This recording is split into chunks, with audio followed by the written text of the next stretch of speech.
Good afternoon from Meadow Park. We are set to bring you the second game of this GRBL Sunday triple header.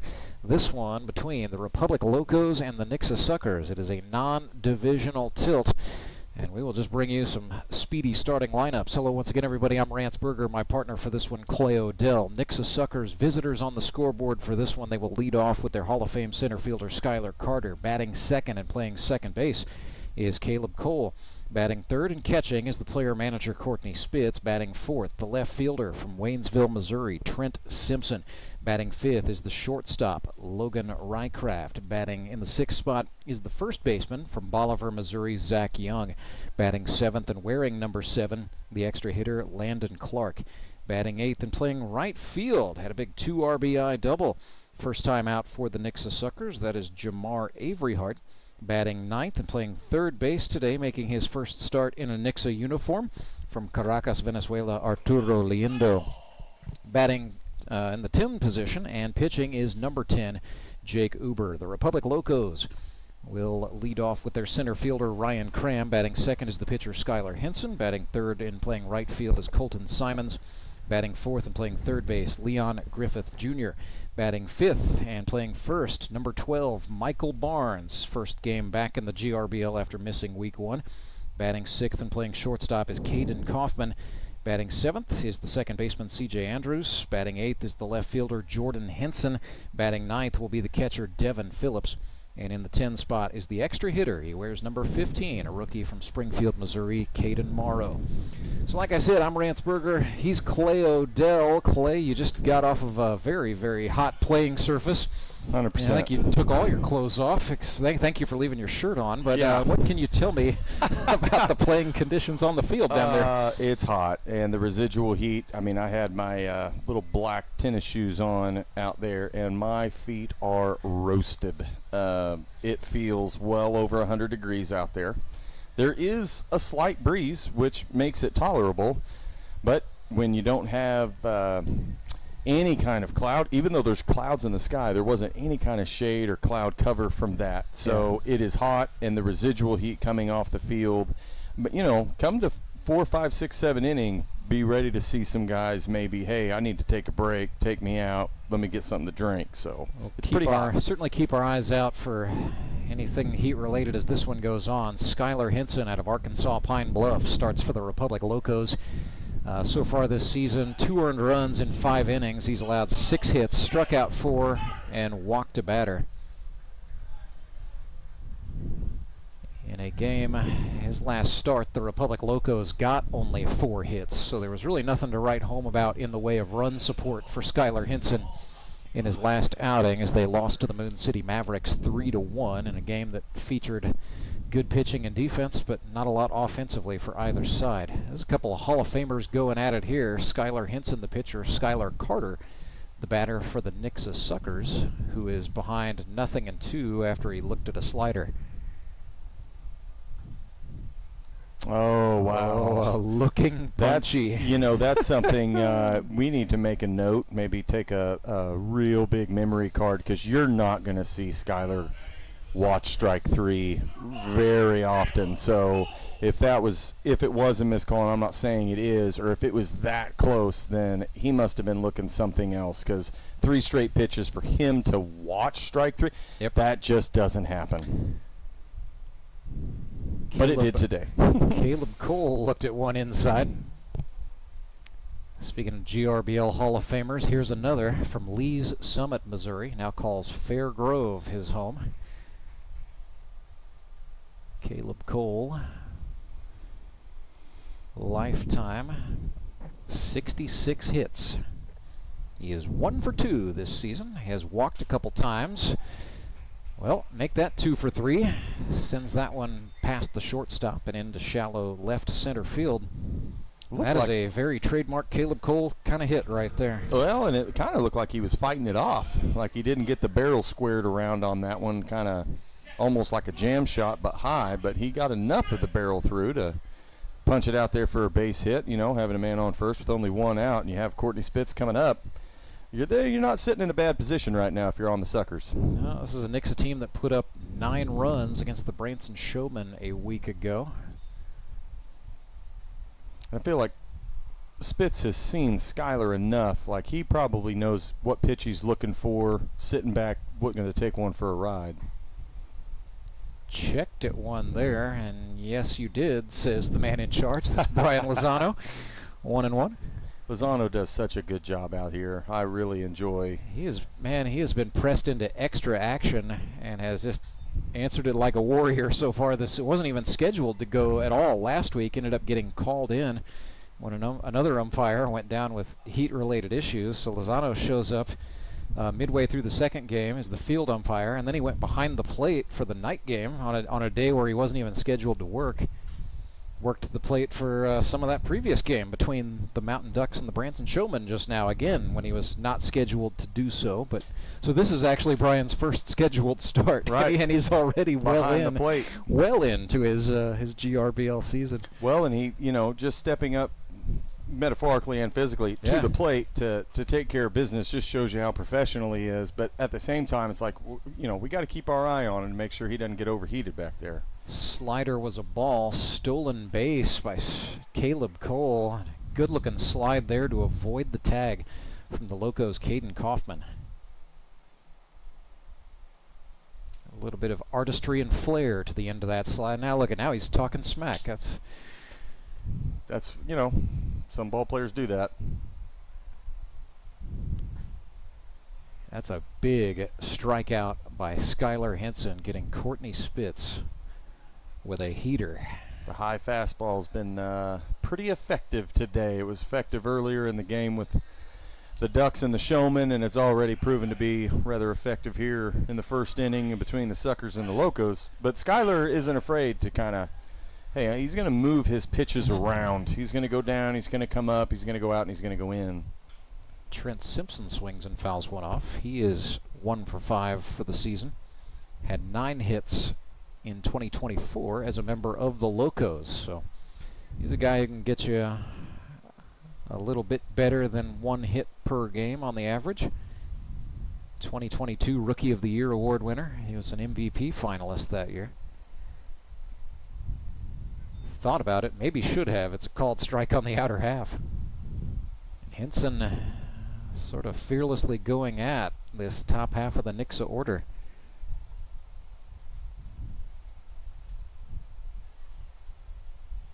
Breaking pitch, that did jam up Trent Simpson. 1 hop to Kaufman, whose throw good enough to get the out. 0-0 is the score.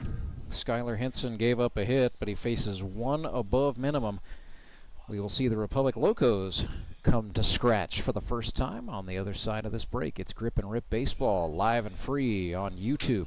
When Gary and Sandra Henry started Henry's Towing nearly 5 decades ago, customers knew that Henry would be the guy coming to help. People would call and ask to let Henry do it. And as Springfield has grown, our family has grown as well, so there's always someone around to come help you out. Everyone at Henry's is a member of the family, fully trained and as dependable as the original.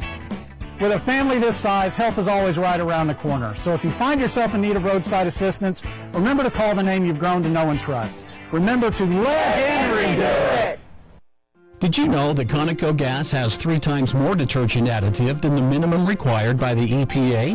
And 30% more than the top-tier detergent gasoline standard, recommended by major car manufacturers. Other alternatives contain unwanted deposits that can build up on fuel injectors and intake valves, robbing your engine of performance. More quality in every drop. Only at your local Rapid Roberts.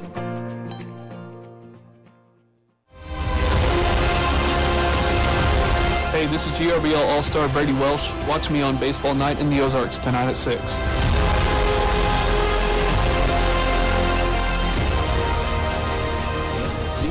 Brady Welsh and the Moon City Mavericks set to go tonight against the Springfield Metropolitans. More pressingly, Jake Uber set to go for the Nixa Suckers.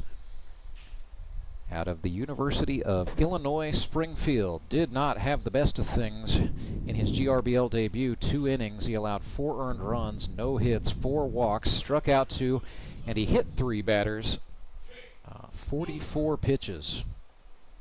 I think if you could sum it all up, it would be to say that Jake Uber had a hard time finding the strike zone that night. And so he was lifted after 2 innings. Nixa battled back, took the lead on the Showman at one point, and then gave up a walk-off grand slam at the end. So Jake Uber is looking to right the ship right here, right now. Good thing about the GRBL is most of the time there's always next week, right, Clay? There is. And for Jake, you know, coming out first year, playing in the grip and rip, and I was told this was his first year. I'm not sure. Okay. Want to make sure I was accurate on that.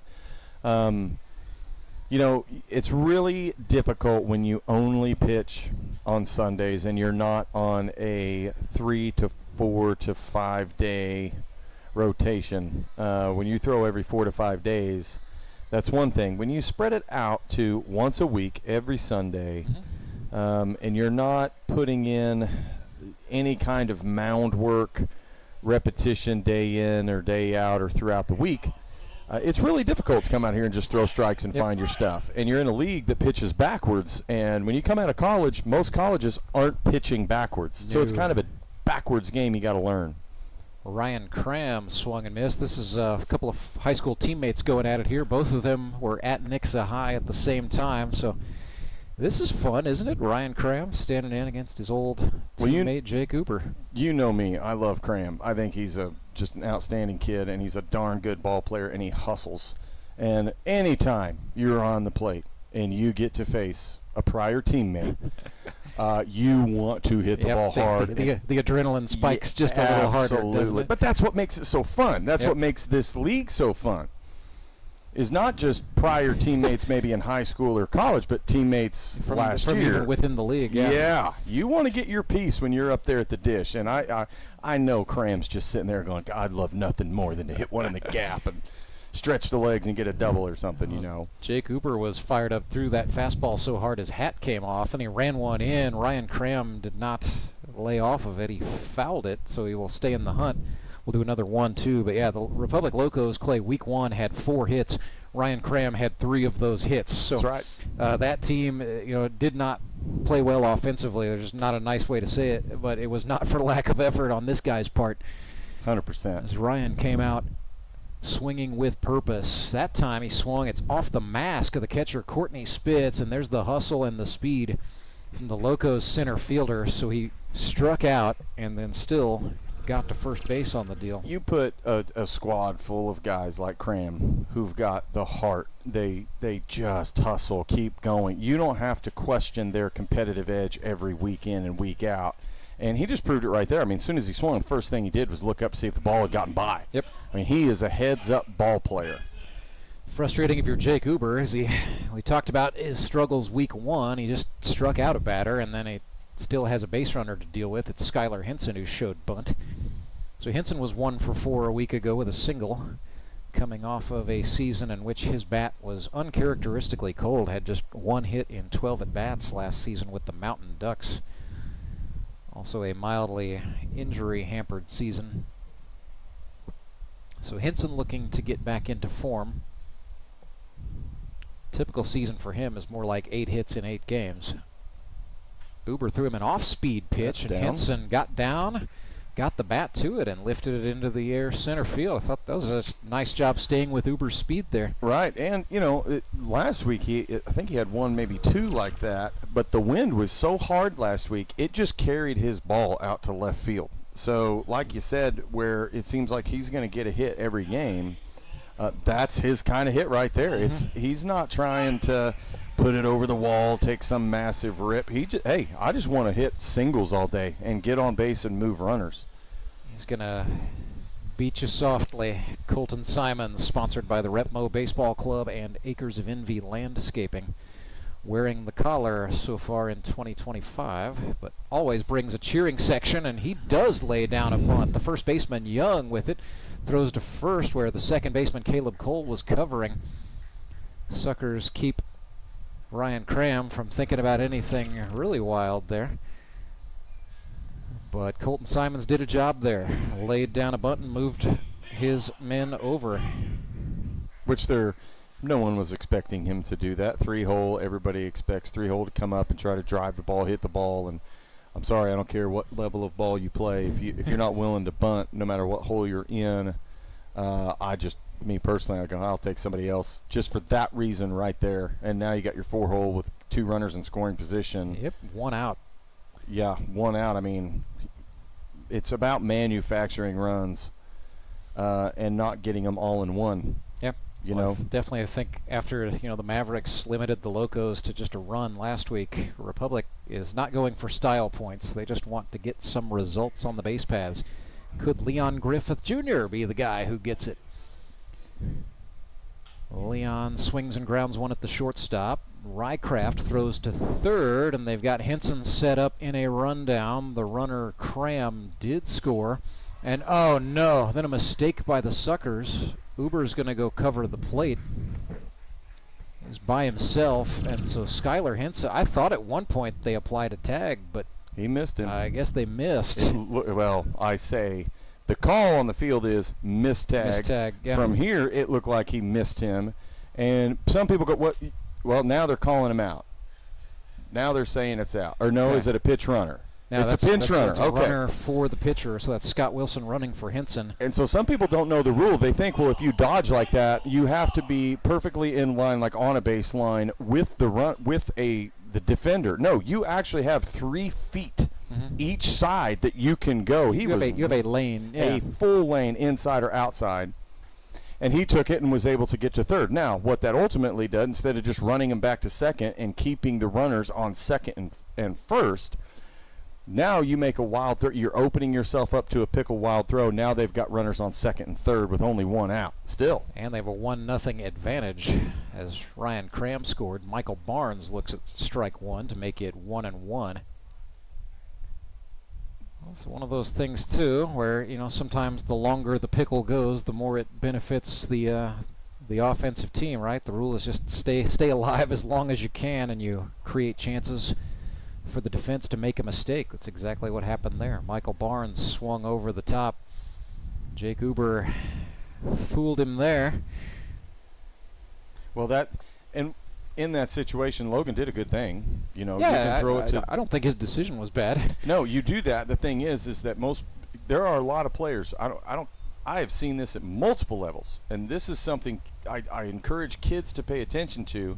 When you have that play right there, where the shortstop throws it to third, when you get the guy caught in the pickle, number one thing that third baseman should do is absolutely blitzkrieg his rear end back to second base, and not soft foot it, not try to, I'm going to pump fake and try to get you to turn around. Run him back to the bag. And because he's eventually going to juke and probably run into you, or worst case scenario, he's still on second and they're still on first and second and not second and third now. Payoff pitch to Michael Barnes results in a strikeout. So Jake Uber has 2 of those on the day. But he's not out of the woods as Caden Kaufman, the Locos shortstop, stands in. Caden 0 for 3 in his GRBL debut, did draw a walk. So in the Kaufman family hitting derby, he is presently down 3-0. Oh. We'll see his brother Caleb tonight at 6 for the Metropolitans. Fly ball into right field. Jamar Averyhart, no problem, hauls that one in, makes the catch. Suckers get off the field, but not before the Locos manufacture a run. They lead it 1-0. Clay and I are back in a moment. At Central Bank, we've brought the home loan process closer to home. All of our lending decisions are made locally, right here in your community, so you get quick answers and loans that are tailored to meet your needs. So whether you're just starting your home buying journey or well on your way, Central Bank can help turn possibilities into realities. Apply online at centralbank.net or any of our convenient locations. Central Bank. We do banking better. Member FDIC, Equal Housing Lender. Life is full of things to worry about. Your home's foundation shouldn't be one of them. Vertical and horizontal foundation cracks, windows and doors that stick are all indications that your home has foundation issues. At Foundation Recovery Systems, we offer permanent solutions that help put your worries to rest. Call us today for a free inspection.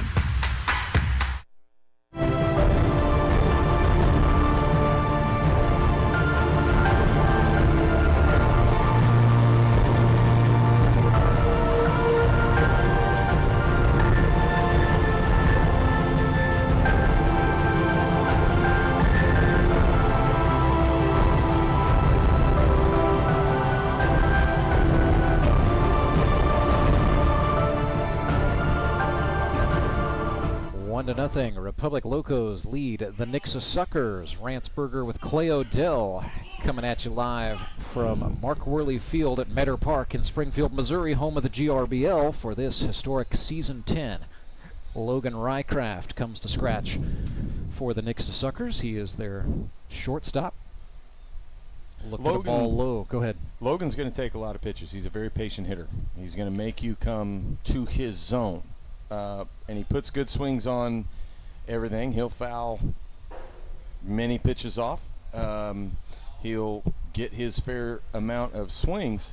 And I really think it's because you can't see it from the camera, but he's wearing his Ducks jersey from last year under the Suckers top. You know, because really at heart he is a Duck. We will always see him as a Duck. We will not allow him to be anything else.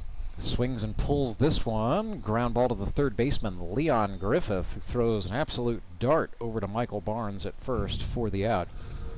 Say thank you really quickly to Logan's player sponsor, Foundation Recovery Systems. And the batter is going to be Zach Young. And the thing I love about Logan is, you know, he hustles in and out. He's hustling to first, hustling the ball to balls in the hole, trying to make good throws. He's just a good, solid ball player. If this were the Grip and Rip Track and Field League, those Nixa Suckers could put a pretty good squad together, I reckon. Zach Young would probably be on discus and shot put. Oh, yeah. Nonetheless, I think he would contribute. He'd figure out a way. Zach now lives in Willard, Missouri. He's a senior planner for the Missouri Department of Transportation. Played at Missouri State. He's 41 years old. Lived in Iowa for about a decade or more and played in leagues up there. Came back to Southwest Missouri and found his way to the Grip and Rip, where he's been making plays like that one. Just a nicely struck ball. Might have broken the bat. I was going to say it sounded broke. Sure sounded that way, didn't it? I think that one's headed to the big bat rack in the sky. But Zach Young is on. Landon Clark, the rookie, will come up here for the Suckers as Zach Young represents a tying run. Landon Clark, sponsored by Elevate Athletics in Strafford, Missouri. He is from Springfield, went to Hillcrest High School, then Evangel University. He's involved in coaching at the youth level. I believe he's got some 10U little guys. Just chopped into play. Devin Phillips kind of did the old grabbing the wet bar of soap in the shower, but he came up with it and made the throw to first in time. I was going to say hot potato, but that's just... It was okay. Hot potato is probably fair. Yeah. No, he shot out of the box to get it, but yeah, he didn't get a good solid grip the first time, but came up with it and made a good throw on the inside to first base. Starting to see that humidity still, and it's just going to be something that rears its head every now and again all day today, I think. 100%. Jamar Averyhart, the native of Griffith, Indiana, 1 for 2 a week ago. Had a double and 2 runs batted in. Today's the day to wear wristbands, put some Gold Bond in them, get some powder, a little bit of rosin, because out there on that heat, it's sweating, it's going to roll down your hands, and you're starting to see the ball slide out of some guys' hands because they're not keeping them dry, and that's just part of baseball. Ball and a strike to Averyhart, and Henson tied him up with a slider that time. It's now 1-2. And just remember, we all learned from the Max Scherzer incident the other day that if you take some alcohol and some rosin, it's going to make it more sticky than water and rosin. It costs you getting thrown out. Well, yeah, you might get fined or suspended. Yeah, but hey, that's what happens, unbeknownst to the pitcher. And that apparently he was told that by the umpire. Go wash your hands and use alcohol. Get the stuff, and he did. Came back. They said no, it's even more sticky. They did a little test, and they went, wait a minute, rosin and alcohol. Sounds like he got some bad chemistry advice. He did, and he didn't know it. Averyhart pulls one foul down the left field line. He didn't know it, and he came back in. They ended up chucking him from the game, but so he didn't know. Max Scherzer was actually at Mizzou the same time I was going to school there, and I can tell you he was not a chemistry major, so that's probably, yeah. Well, I would not imagine very many baseball players being chemistry majors. I think Max was a baseball major. although that is not a degree offered at my fine institution, Old Mizzou. It's a full count here for Jamar Averyhart, who has a master's degree from Trine University. He's Trine. That is in Indiana, so it's a Okay. Division III school. But yeah, Jamar got his master's in human resources. Grounder to third. Leon Griffith hopped Scoop. the throw, but Michael Barnes may have some sticky icky in the middle. Behind As every the- good infielder is a great even first better baseman. first baseman, exactly. So the Locos infield was busy that inning, but it was effective. They maintain a 1-0 advantage. Back with the bottom of the second, to be more specific, right after this. I'm Nicole Cartmel with the Bank of Missouri. If you're in the market for a new home, you're probably spending a lot of time looking at real estate listings. But there's one main thing you need to do to narrow down your search. Get pre-qualified for a home loan. Mortgage loan officer Shannon Meissner is here. How does this help you to live well, bank well? Getting pre-qualified for a mortgage loan is definitely your first step. Pre-qualification allows you to determine early on how much money you can borrow to purchase a home in connection with your monthly budget. This way you know what homes to be watching the market for. We have lots of different loan options to fit everyone's unique needs. This way we can help you accomplish your homeownership dreams and goals. And the best part about pre-qualification is there's no cost. It's quick, easy, and it makes you a smart buyer. Thanks, Shannon. And of course, our mortgage loan officers like you are here to help you every step of the way. At the Bank of Missouri, we help you live well, bank well. The Bank of Missouri is an equal housing lender.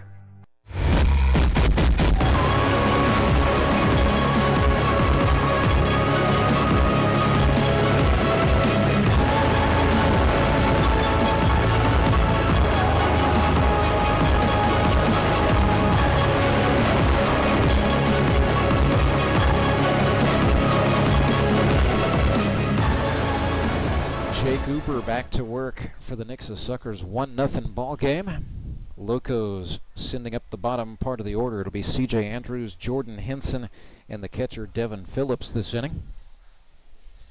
Dr. C.J. Andrews, the rookie from Springfield, Missouri, by way of Federal Way, Washington. Strangely enough, in the history of the Republic Locos franchise, C.J. Andrews is the second player from Washington State to get a start at second base. Matt Spangler, a GRBL great, was the first. Shout out to Enumclaw, Washington. Only in baseball do statistics and fun things like that matter. Hours and hours of research go into that kind of stuff. But so C.J. Andrews, yeah, very interestingly enough, you know, he's from the Pacific Northwest, went to college on the East Coast at Southern Virginia, grounded that one to the second baseman. Not a problem for the two-time Gold Glove Award winner Caleb Cole. One gone. So the batter is Jordan Henson. He is the kid brother to the Locos pitcher Schuyler Henson. Jordan from Monette, Missouri, 27 years old. He's a teacher in the Logan Rogersville School District. Teaches at the middle school level. Also an assistant on the baseball staff there. He was a very accomplished high school wrestler, and that is a big deal in Monette, Missouri. Yes, wrestling is serious for the Monette Cubs. Very serious.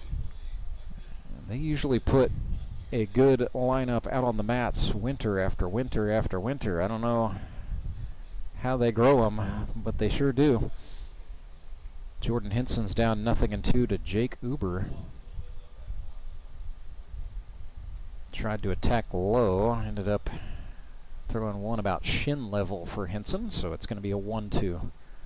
I always enjoy coaching ball players that wrestle, because they just have a toughness to them. They don't get easily discouraged. If they're behind, they'll still fight and scrap to come back. And if it's a tie ball game, they bear down even more. The wrestling mentality is, It's love coaching those mentally, kids. it's a very and physically, it is hard to go out and, if you're in a physical match, it's basically sprinting with your whole body, and you can do it for up to 6 minutes. Yeah, Ooh, punched him out. Looking strikeout, 69 miles per hour for Jake Uber, his third K. And I'll just go ahead and say it now. This is a different looking young man than the guy who took the mound for the Suckers and struggled a week ago. Uber is dialed in. So he's facing the catcher, Devin Phillips. Yeah, speaking of wrestling, Devin Phillips is another with a wrestling background, and a couple of his sons and I think one of his daughters wrestles as well. Okay. So the Phillips family, all 7 of the kids, not strangers to hanging around wrestling tournaments. You got to be mentally tough just to go to a sporting event knowing you're going to be in one gym for, say, 16 hours. The whole day. Trying to win. And if you win the thing, you have to, if you keep winning, you stay longer, basically. But yeah, that's a good sport. Even if you're not a good wrestler, it can make you a good athlete for the sports you are good at. That was my experience. I definitely got my butt kicked on a wrestling mat a lot. But when I went out and got in between the sticks to go be a soccer goalkeeper, I was in better shape and I was mentally stronger for it. I would definitely tell any parent, if you can get your kid into a sport, wrestling would be number one. It's a good sport to at least try once, just for the learning that you can do.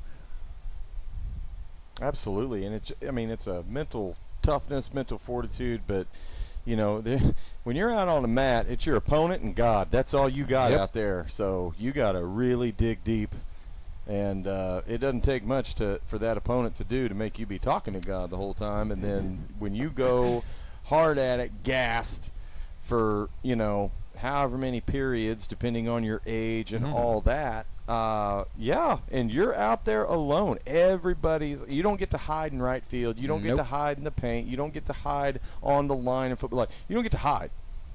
And it's a lot like golf. Like, there's no one to blame but yourself for what you do or do not do. Well, golfers blame the equipment, though, Clay. Right? It's not me. Well, maybe. I know they can't flop like LeBron, so it's Full count pitch to Devin Phillips, swung on, tailing foul. That's going to get above the net and into the seats. But I would encourage any parent, if you can get your kids into wrestling, it's going to help them overall. If your kid likes to play football, he's wrestling, she's wrestling. You get them into football after that, they're going, man, I get to have pads on now, like pop something? Yeah. Like, you absolutely do. And then baseball, it's, kids sliding into bases, diving for balls, getting in front of it. It's nothing compared to wrestling. Another 3-2 to Phillips. Swung on. Uber off the mound. Sets his feet. Man, great job. He had to totally reverse direction. And then even went into his pitching mechanic almost, it looked like, to get that ball to Zach Young. But it got the job done. 3 up, 3 down for Jake Uber. That is big for the Nixa Suckers on a lot of levels. Republic leads this thing 1-0. We head to the third.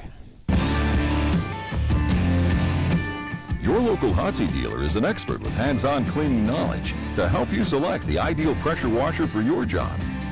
Take confidence in knowing you have a resource for all your cleaning needs. Service can be scheduled in-house or on location by a factory-trained technician using genuine Hotsy parts. Be sure to ask about scheduled maintenance plans, as well as a variety of accessories to clean more efficiently. And don't forget the soap. We have detergents for every cleaning need and have a bulk delivery program. Customized wash bays and mobile cleaning systems are also available. Build a partnership where you're a name, not a number. Contact your local Hotsy dealer to see why nothing cleans like a Hotsy. Hi, this is 3-time GRBL MVP Clay Murphy. Watch me on Baseball Night in the Ozarks tonight at 6.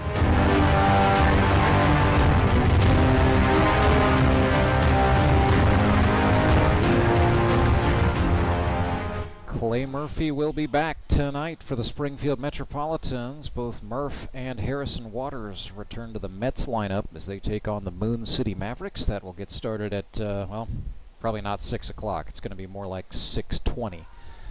To be determined. Just stay with us. Lots of good grip and rip baseball to be played. We've got a good one heating up here. 1-0. Republic Locos leading the Nixa Suckers after 2 innings. As we get ready for the third, Schuyler Henson trying to keep dealing. He has faced 2 above the minimum. It'll be Liendo, Uber, and Carter for the Suckers here in the top of the third. Well, and he's probably, my guess is going to be he's the 5-inning starter. Oh yeah, that's his mentality all day, every day, each time. So, you know, it's very important. This is a pretty important inning to get through when you know you can only do 5, yet you're facing an offensive team like the Suckers. When you hit your halfway point as the starter here, or at least in your 5 innings, this is an inning where the most you really want to face is 4 hitters. You'd really like a 3-up, 3-down inning, because a lot of the times, by the time you get to the 4th and 5th, they've already seen you. And we have seen many a time where a starter looks good through 3, and then the 4th inning turns into the big one, and by then, you know, a manager's hands are tied. Right. That's the way the GRBL rules work. It's fun, isn't it? Henson throws one outside to Arturo Liendo. Somewhat. I mean, I'd like to. I think it'd be interesting to mix up some of the rules for that, but everybody's got an opinion. Of course. And when you're 41 and half blind like me, everybody's got an opinion when they're up there at the plate. But it's Monday morning. There are about 90 associate commissioners of the GRBL. Oh yeah, it's a lot of fun. I try to let that stuff go. Even when I was playing, rules are rules. Yeah. And I try to tell kids all the time, look, there's rules, and then there's umpires, and they're there to enforce it. And sometimes they have to make a judgment call as he gets punched out right there. Yes, indeed. And so regardless of the call, regardless of the rule, the easiest part is when something happens and they bring the judgment. Well, the rule book states this. Yeah. Okay, great. Because at that point, it's purely objective. There's nothing worth arguing about. But sometimes, as Uber comes to the plate, pitcher v. pitcher, sometimes when you have a judgment call, that gets you a little bit riled up. For ball 1, but at the end of every inning, every game, they don't dictate your win and loss. Whether you go out there and execute or not is what's going to dictate whether you win or lose. And so you just got to learn to ignore the umpires, play the rules, and just play hard. Jake Uber took an inside-out swing, fouled that one off first base side into the Suckers bullpen and beyond. And telling kids all the time to, you know, your job is to go out there and play. And that was a ground ball to short. Yes, it is. Oh, a little cut off. The wheels. Wow. What a job from Leon Griffith. And a good scoop by the first baseman. Man, that's 2 on the day for him. Yeah, Mikey B is working hard over there. He's working hard, and that kid's is a great example of, regardless of where the ball's hit, regardless of what the rule is, regardless of what the umpire says, you go out there and you do your job. And 99% of the time, the teams that commit the least amount of errors come out on top. Schuyler Carter swung and missed at a first offering from Schuyler Henson. Schuyler sponsored by the Vineyard Market in Ozark, Missouri. So we're top of the lineup here again. Yep. Now, Schuyler went down 3 pitches last, so I bet he's looking for some redemption. Henson bent that one into the zone. 0-2. Big advantage for the Marionville Comet, who came home. That looked like the fastball. It was ball 1, whatever it was. This is great. This is the GRBL's all-time strikeout man against the all-time leading hitter, and it's the K-Man. 4 pitches this time instead of 3. Second time for Schuyler to get Schuyler. That is the 4th strikeout for Henson on the day, and the Locos head to the 3rd inning break with a 1-0 advantage. Back with more right after this. Mr. Callahan, let's play Word Connect. I don't want to. I'll start. I'm not gonna. Air. Services. Professional. Trustworthy. Quality. Satisfaction. Everyday. Overnight. 24/7. Repair. Replace. Air. Water. Heating. Cooling. VIP. Membership. Okay, that's good. Okay, that's bad. Stop. Go. Jimmy! Mr. Callahan! Fired. Hired. That was fun. Again? Call Air Services today. Did you know that Conoco gas has 3 times more detergent additive than the minimum required by the EPA? And 30% more than the top-tier detergent gasoline standard, recommended by major car manufacturers. Other alternatives contain unwanted deposits that can build up on fuel injectors and intake valves, robbing your engine of performance. More quality in every drop. Only at your local Rapid Roberts.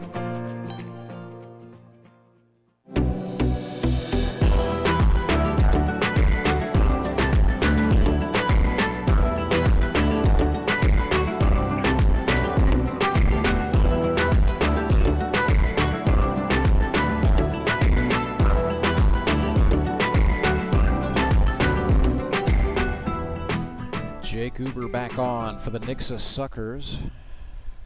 Defensively, they are as they started. Leando at third, Rycraft at shortstop. Caleb Cole is the second baseman, and Zach Young at first, with Courtney Spitz behind the dish. Simpson, Carter, and Averyhart in the outfield. Boy, if I could get I was telling Austin today, I'd love to be able to just get my hips back kind of squared. And if I had my eyeballs, I'd love to go out there and play shortstop again. I miss playing that. I told him, I said I could play the outfield, but I'd have about 2 fly balls to have to run over full speed, and then I'd have to check out. And then you would need to take me out of the game. I don't run. I don't do cardio, you know, and it would definitely hurt me in this game. 10-man in the order coming up here for the Locos. It's the rookie Caden Morrow out of Hillcrest High School. He is a sewer construction foreman based out of Marshfield, Missouri. Swings and sends one. Oh, a good dive from Zach Young.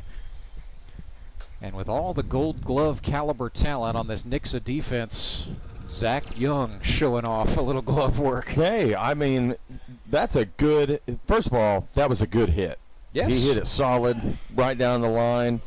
But when you get those one hoppers like that, yeah, you can lay your body out and you're going to get enough bounce off this turf. That ball's going to come up a good foot off the ground where you can get your glove up there and snag it.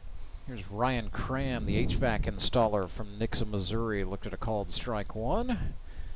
If he's installing HVAC, you know this heat is nothing for him. You know, he's moved up to the management level, so Ryan Cram is the guy who goes in after the job is done and says, hey, wait a minute, guys. Oh.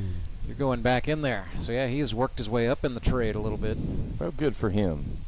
Young guy making it. Good guy to know when it's, say, 105 degrees outside. Yep. It's not a bad cell number to have for those just in case. Oh, and he punched him out. And Jake Uber gets Ryan Cram for the second time today, and that one was filth.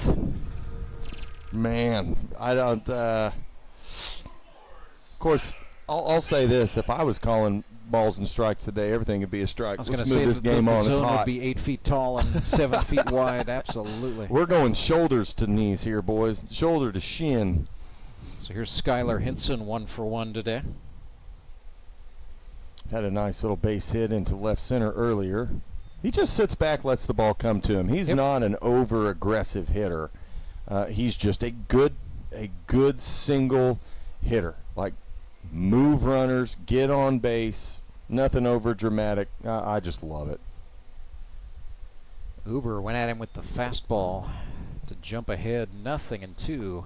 There you go again, those high fastballs just getting guys today. Well, that was 83 miles per hour, but when it comes from Uber's delivery slot, it just is tough to track. One time Jake threw so hard his hat went flying. That's happened a few times I've noticed this game. He's having some trouble with the cap, so he's one of those, those in-between kind of guys on the hat size. Yeah. Plus, he's got a luxurious head of hair, a la Mike Piazza back in the day. We really need to find a shampoo manufacturer to get on board with Jake Uber. I don't think anything could beat Eric Karros right now on TBS. By golly. Certainly not. It's almost disgusting. 2 balls and 2 strikes. If I make it to his age and have that kind of hair, hey, I'll take it. Good for him.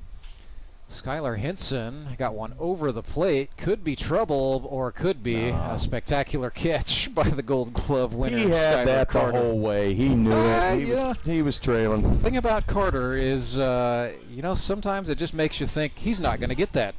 Yep. And then he does, and that's what happened that time. So 3 up, 3 down for Jake Uber and the Nixa Suckers. They still trail. It is 1-0 Locos in front. We go to the 4th. When Gary and Sandra Henry started Henry's Towing nearly 5 decades ago, customers knew that Henry would be the guy coming to help. People would call and ask to let Henry do it. And as Springfield has grown, our family has grown as well, so there's always someone around to come help you out. Everyone at Henry's is a member of the family, fully trained and as dependable as the original.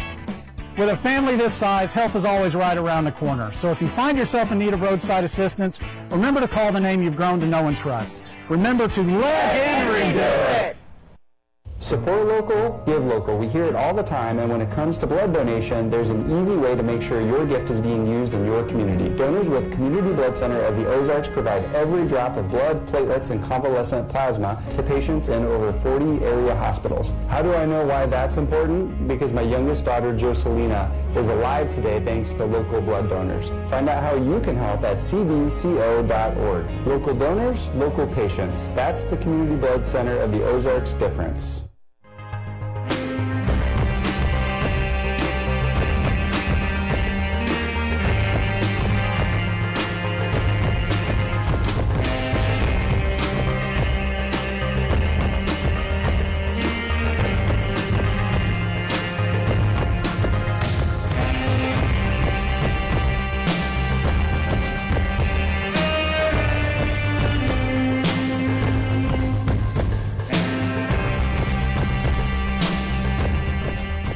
Caleb Cole steps in for the Nixa Suckers. They trail 1-0. Schuyler Henson of the Republic Locos throws a slider for a strike.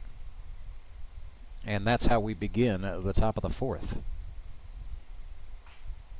Another off-speed pitch. Cole goes down the line. Griffith, goodness sakes, they are picking on poor Leon Griffith, but he is answering the bell time and time again. He just fielded that so well, had his feet set, and didn't think for a split second, oh, I've got time, take it easy. Nope, came up firing a bullet over there. I love to see that. So here's Courtney Spitz for Nixa. The head coach of the baseball team at Springfield Catholic High School, but resides in Nixa, Missouri. So he was very excited when we went to the town ball format. The team names were unveiled, and then it was kind of up to the managers to decide who was going where. Courtney Spitz said, I'll take the Nixa club.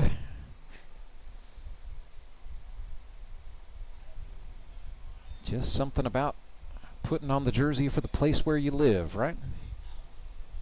Well, if that's where he's from, sure.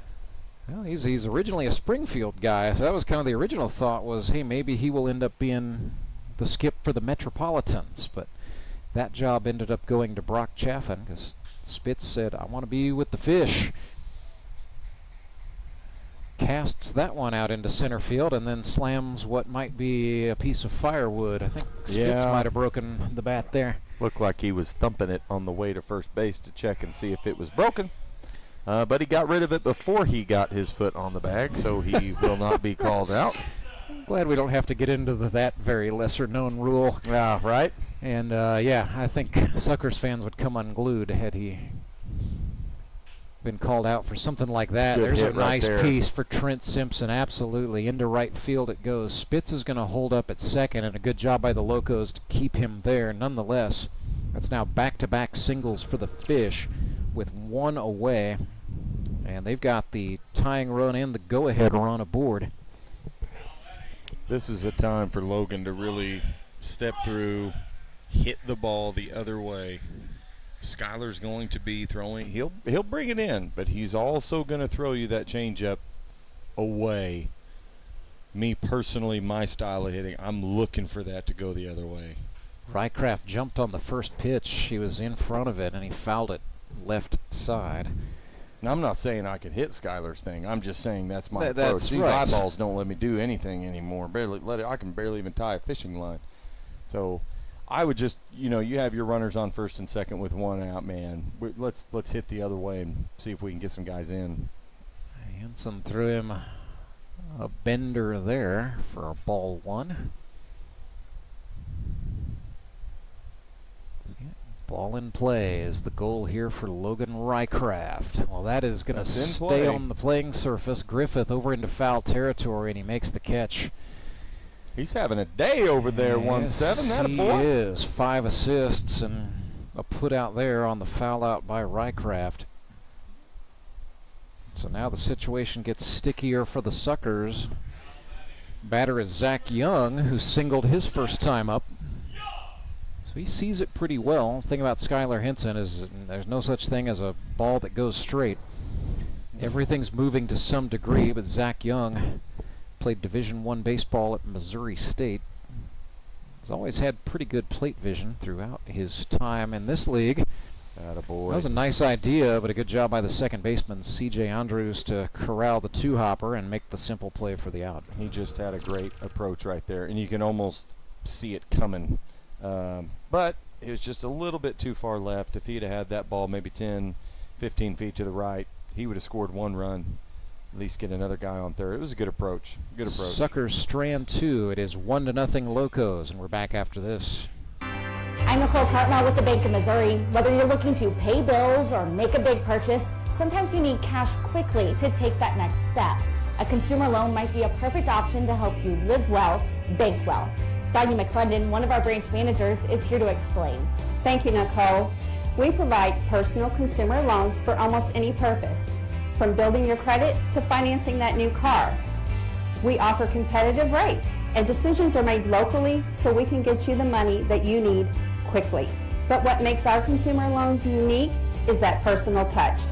For example, I recently worked with a customer to secure a loan for a horse trailer. He could have went elsewhere, but he chose to work with his bank because of that personal relationship that we've built with him.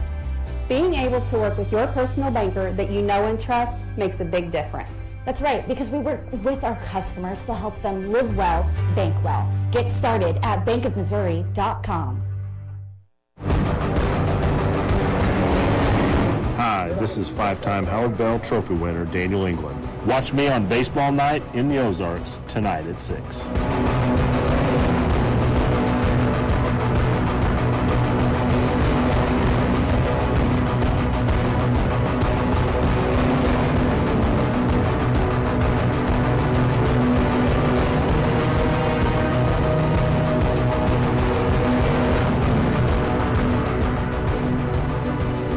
Jake Uber back to the pitcher's mound for the Nixa Suckers. They trail the Republic Locos 1-0 in the middle of the 4th. We're getting ready for the bottom part of the 4th frame.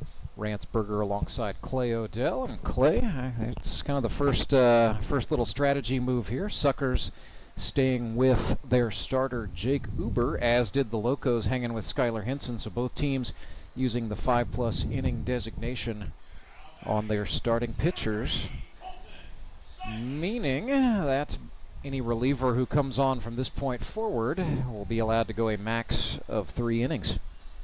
I mean, I like it for both. When it's a 1-0 ball game, might as well keep them both there. It is a sensical move. Colton Simons launches one up into the air center field. Skylar Carter took a couple of hop steps, made the catch, and it's 1 away. Always love it when they catch with 2 hands. It's not that hard, and I don't care what anybody says. I am 41. I will prove you wrong. I can be in a dead sprint chasing a ball. I can still catch it with 2 hands, kids. So don't let anybody say that there's a reason you can only catch with 1. Leon Griffith looked at a slider for a strike. You know, when Jim Edmonds did the over-the-head diving, you can go back and watch many of his catches, minus when he was climbing the wall. Yeah. Even when he was diving for Balt, still had 2 hands. Same with Griffey, so I don't want to hear it. Jimmy ball game. Well, he had to dive a lot because he typically did not get a good break on the ball. No, well, he you know, it's really interesting when you go back and watch the footage of Jimmy ball game. He did get a decent jump. He just didn't have, you know, Willie Mays, Griffey-style speed. Yeah. And so his jump was there, but the between point A and not B, right. Exactly. It cost him probably 3/4 of a second. Right, but because he was so fundamental with what he did, there's a reason there's a 20-minute highlight reel on him. Right you are. Oh no, that's a no. dropped ball on the infield. Okay, off the bat kids. of Leon Griffith. And what were you saying about two hands? Catch the ball? Yep, there you go. Well, I think too, Uber, in fairness, he might have been a little bit spooked by the second baseman, Caleb Cole. So, miscommunication. But that's where I tell But still, two hands. I would love for anybody in college, watch college game, watch a pro game, anybody tell me a pitcher who's going to go catch that fly ball. You're not going to see it. That ball right there is a second baseman's ball or first baseman's all day long. He had no reason to be over there at all. Just let your defense back you up. Let your defense do their job. Your job is to throw strikes and cover bags when needed. And some pitchers try to get overzealous, and it's like, don't do that because you're going to clog the issue, which you just saw. And a lot of pitchers, they're wearing those really small, short gloves because that's the style now. And you get a ball that moves just a little bit, it's going to bounce right out of there just like that. It's going to be the one the Suckers will fix at the next change, I'm sure. Michael Barnes looked at a called strike 2. Mikey B held out of action week 1, struck out looking first time up. 26 hits across 3 seasons in his grip and rip career. Had 7 of those a season ago with Moon City. Came into the league out of Drury University. I was familiar with Michael Barnes as a pitcher predominantly. He was a pitcher only in college, but was excited to come out in the GRBL. I thought he had a good tryout, and then I saw him go pick up a bat, and I thought, oh boy, what is this kid doing? But turned out he could still swing a pretty good stick. It's really sad when you see some kids who, you put a bat in their hand, they can hit. But they get to high school, they get to college, and it just seems like they specialize these kids and move them to one spot as he fouls another one off, and they say, well, that's all you're good for. That's all we're going to need you for. And you see some kids who really have the ability to do more, but they never get the opportunity. It's not shown to them. And so that's what makes this league kind of great for some guys is, hey, I played college, I played high school, but they took the bat out of my hands. Now I get to put a bat in my hands, swing away again, and they prove their salt. Fastball up and out of the zone from Uber evens the count 2-2. There goes that hat again. Yes, indeed. Well, it's on fastballs. It's a little bit of a tell, right? Maybe we need to get him a chin strap. If the hat flies off, you know it's the heater. If you can pick it up, you're right. You may not have time to react to it, but I mean, hey, that's the case. That's up the middle. Caleb Cole flips to Rycraft for 1, over to Young Great for play. 2. And a beauty. That is what those young men were drafted to do in the first 2 rounds. Caleb Cole to Logan Rycraft, over to Zach Young, a 4.63. That was and a beauty. The Suckers get out of the inning. Do we have our commissioner coming in today? Oh man, I think we need to get him on our show and maybe have him explain some rules. I think we do got some with explaining us. We to have do some here. time, He's such a good dude. Tony, we got to talk about this. I got the explanation from Austin Kendrick, but let's just talk about real briefly how that last game ended. Ozark Mountain Ducks winning 10-9 over the Branson Showmen in a game that was suddenly called when Ozark had the bases chucked. Well, hang on, Clay, let the man just talk. Some context for fans who geez. didn't watch the game. We had an umpire go down. I'm not. And we had. There was about a 20-minute delay. That happened. He was literally. He stood up because he went down after a pitch. We picked him up, and then he couldn't stand very well, so we had to escort him off the field. There's about a 20-minute delay. And so even if there's a delay, for any reason out there, to go to Rance's question, how do you answer that, Commish? And I like that Clay gave me a little bit of buffer to it, Yeah, you're lucky. Well, I mean, okay, so it just tends to happen. There are just so many things that we cannot foresee. And I will say I did not like how that game ended like that. I think good. You and I are see eye to eye on that. But for clarification, only because from the standpoint that we do track not only wins, losses, but runs allowed and runs scored. It has playoff implications. I'll let you introduce this better, then we can go into it. Yeah, this is Landon Clark for the Suckers facing, surprise, surprise, Schuyler Hinson for the Locos. Go on. So this is one of those fine print to a rule. Oh. Hot shot to Clark. Who else? Leon Griffith. Oh, and he airmailed the throw. So Clark will reach safely. Standing backup though, but quick hands at third, came up. I would be more than willing to bet right now. You ask him what's the deal with that throw. My hands are a little wet from the sweat. Yeah, and you got to use. Mikey Barnes has had a heck of a defensive day. You just got to Yes, get he it somewhere has. around him, and he'll catch the ball. Here's Sorry, Averyhart for the Suckers. commentating. Yeah, that's what we brought you in here for. We didn't bring you in just to make fun of the All right, rules. so I got Lozano. He's picking up a bat here. Yeah, so I think, perfect scenario. I talked it with AK. We talked with Jay Carlson. Meza was in the dugout. We may want to play that inning through true baseball, then call the game. That's probably would have been the correct thing to do. That's kind of that's what I thought we were going to get. When I have my father-in-law and director of baseball operations kind of start coming out there, I don't know if I want to create an argument at the next dinner chat. So so can you clarify this for me, Tony? Because apparently this is where Rance Berger came up short today. There's the 2:35 and there's a 2:45. Correct. So what is the difference between those two timestamps? The two timestamps is 2 hours and 45 minutes is a entire game allotment. Okay. Now, you cannot start a new inning minus 10 minutes from that, so at 2:35 that's the latest time you can start a new inning. That is the latest start. So okay. Example here, I'll give you a perfect example I'll give to people. We say we start a game at 12. That means at 2:45, that is the actual time limit, but at 2:35 you cannot start a new inning. So if you get to 2:35 or 2:36 and you've just completed the 7th inning, you go into extras if the game is tied. Gotcha. But if someone has an advantage at that point, it is over. It's the end of the game at 2:35. Correct. Right. Yeah. Correct. That is right. Nothing in 2 to Clear as mud. Averyhart. Clear as mud. Swings and misses.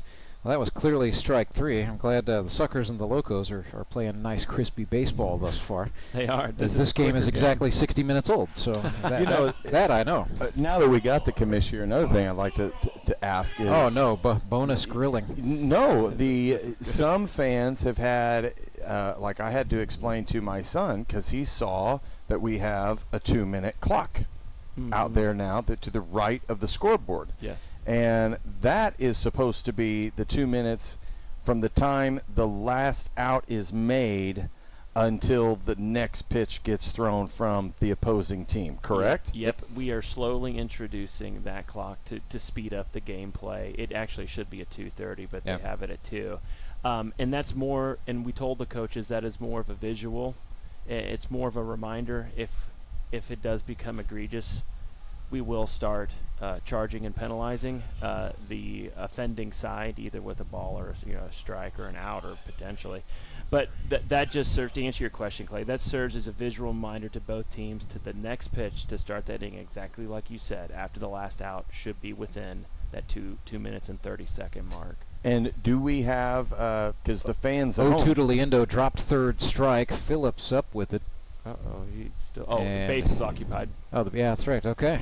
So they can see it from the camera if you can see the scoreboard from our camera at home and see that 2-minute clock.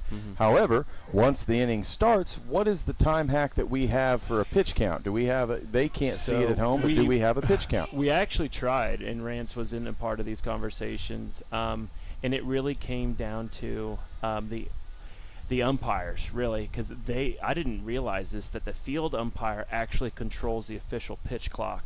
Now, there are separate rules with the major league and college ball, but the simple rule is this: 18 seconds per pitch, to where the batter is guaranteed, I believe. He gets 12 seconds at the college level, and that's where my argument was the college rule with the 12 of the 30 seconds belong to the batter is just way too complicated to try to introduce in a men's league at this juncture. Maybe that's something we talk about over the winter. I agree. I'm not opposed to pitch clocks. I'm opposed to how overly complicated it is for most, because most of our umpires out here are going to be high school and college level umpires who are, and guys like Brian Lozano, to be fair, are working their way up to the system, so they're going to want to, be umpiring Drury Panthers games at one time and point, but I don't think it's really fair to just throw them into the deep end of the pool like that. But that's we know that because we're in the weeds of this league. But that's an excellent question that Clay asked, is that someone may ask, is why are we not instituting that pitching rule? And I'll tell you this, Jason Blackburn and the MAU Umpire Association, he tells me there's only a handful of umpires who have that type of training to control that clock out there. And until that really trickles out into high school baseball in Missouri, that's going to be the situation for a while. And he was saying, hey guys, we understand what you're doing at the GRBL to bring it to that next level, but to be honest, the umpires that you have come out there are not ready for it. And so it would cause a lot more confusion and probably arguments than anything. It's been more time litigating than playing ball. So a little delay there, as it was like a time call. Well, I think the ball, he hit the ball. He obviously hit it behind the plate. He calls foul ball, but then they played it like it was live. Gotcha. So a 1-1 swung on and missed. Schuyler Hinson now with 6 strikeouts, by the way. So as fun information for our fans, Commish, how did the whole getting over to Metter Park and getting able to play at Drury, as opposed to our old home at the Ozark Mountain Ducks, Mission University, playing out there, that old stadium. How did that even, Sky Bacon, how did that even come about? Well, let's see what that, that looked like a strike. Lozano. It was not. Lozano said it was too low. Jake Uber's a tall guy. You know, the whole thought process when we were at Old Duck Stadium. Payoff pitch, no. Jake Uber draws a walk and the inning continues. It'll be 1st and 3rd. 2 outs. You know, and I loved here. You go ahead and introduce this. Schuyler Carter, the GRBL's all-time leader in hits, coming up here 1st and 3rd. A tying run is at 3rd. The go-ahead is now aboard. That's Uber, who is a threat to steal. Carter pulls this one. That's going to get through. We got a tie ball game, 1-1. Uber going from 2nd to 3rd. Wow. Good throw from Colton Simon. Nice. Got him. And that's how the inning ends. RBI. That was good baseball. 1-1. Yeah, an RBI for Carter, the 85th hit of his GRBL career. Hey, excellent segue if we're staying here. Well, yeah, let's keep it here. I mean, we got the commissioner, and we know your time is precious, sir. Yeah. Well, no, thanks. Yeah, Clay. That's, we loved our time at U.S. Ballpark, Old Duck Stadium, and the quality of baseball was there, and we actually had a couple hundred crowd games there. I'd say typically at our championship game or opening day. The problem is that it's hard to make a 5,000 seat stadium seem full, right? Even with a couple hundred players, a couple hundred fans, coming to see a game. And I always had my eye on this field. And to be honest, this ballpark was the first field I had eyed for the inception of the league. It wasn't this beautiful turf that you see. It was dirt, and it was still, I guess, the home of. Yeah, the Panthers were playing here at that time and point in 2016. But it was, it was a rough track. Oh yeah, but I'll be honest. When I first presented this league, the city of Springfield, there was a lot of red tape around this place. I had to wait till a certain meeting that had to be had within the Springfield Park Board, and I knew I had to act quickly to get the league off the ground, and I couldn't wait another year until the Park Board would have a meeting and to say what teams could or what organizations could use this field. Oh. So that really started me looking elsewhere, and I looked outside Springfield, and it happened to be the newly rehabbed Mountain Duck Stadium out there is why we called it home for so long. Well, we've run this business as effectively and efficiently that we have for almost a decade, and NASB raises almost $2 million to rehab this field. NASB and I go back as childhood friends, played baseball together, and he actually was a coach of mine whenever I was at Drury. Yeah, he played in this league, as a matter of fact. He was a coach, played in this league, and I say, hey, let's make a deal. You and I can negotiate this. This is going to be a great win for not only you, for the city to bring my league entirely here, and through all he controls the concessions, so all these fans are enjoying their concessions day. Goes to NASB, and I think we weren't ready for it, to be honest, when we started this league 10 years ago. But now we are, and we are a living organism that actually helps out the community and the ball club. We're beneficial to all. quick point of contention for the fans at home. Proceeds from concessions do not go directly to Scott Nasby. They go to Drury University. That's Athletics. what's going to be my question, but okay. Batter is Caden Kaufman. Jake Uber throws him a fastball swung on and pulled. See, I just don't think my family, our friends, I don't think we knew that the concessions go to help Drury University. Oh, right. It's so we are a tenant of Drury Athletics, who is in turn a tenant of the Springfield Greene County Park Board. So the Park Board's take is just our usage fee for the facility. Steve Reich there, that had some movement, didn't it? That did have some movement. 66 miles an hour. It better have movement. But Drury Athletics likes having us because they sell concessions. GRBL fans are typically pretty hungry and thirsty. And, of course, we like it because we don't have to mess with concessions. That's right. Well, and they're, the field is coming from a player, an old guy, 41, being out here and this new facility, and it just seems like even this year compared to last year, they've made little updates. They're going to be continuing to make updates just around the facility. And if you are just listening at home and one of those folks that hasn't been here, come out, come sit in the stands. We got shade, we got breezes, we got concessions. It's fun baseball. It's a great atmosphere. And like in turn, you see how nice it is. Maybe it'll bolster your energy to want to come watch some Drury Panther baseball this spring, which I would highly encourage. Swing and a dying baseball off the bat of C.J. Andrews, mishandled out in right field. And so Dr. Andrews reaches safely. Going to be E9. Clay could not have said it better than what he just did. This place is seeing upgrades. We have. We're about midway through a multifaceted plan to make Meadow Park. The turf was phase 1, but now we're starting to see all the surrounding amenities get worked on. And there's about 100 people here for our 3 o'clock game. It normally doesn't pull that many folks. Well, but it also feels like it's 105 degrees out there. That's probably part of it. YouTube audience has been good all day, Tony. I gotta tell you. Good. Well, but what I'll say is, even with the 100 crowd people here, it still feels like it gets loud. Oh, it does. Like the last game that we had on opening day last week, that was rocking, especially when he hit the walk-off grand slam. But it's I guess I do. I can speak over the things. We do not keep the concessions. Nor does Scott Nasby himself. Yes, okay. Nothing in 2 to Jordan Hinson. Well, it's a nice called strike 3. It's a nice give and take. We're able to use their facility, and they let us. We're using batting cages, we're using dugouts, Gatorade. The jugs to keep our water in. All of those things. To be able to have them, it's kind of like it almost seems like a way of giving back to them and helping their program as well by them Drury getting to keep the concessions.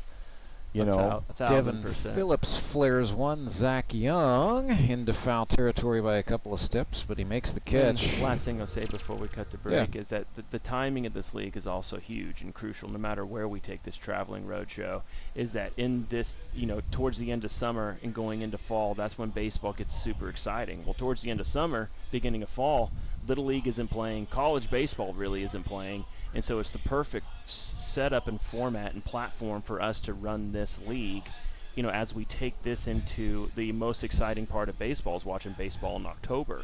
And so, I think it's a benefit to all, to us as a tenant, to them as our landlord, and ultimately the city who owns the field. Absolutely. 1-1 ball game. Suckers and Locos all tied up. Big thank you to the Godfather, Tony Lewis, for rules clarifications and then some. Back after this message from the Bank of Missouri.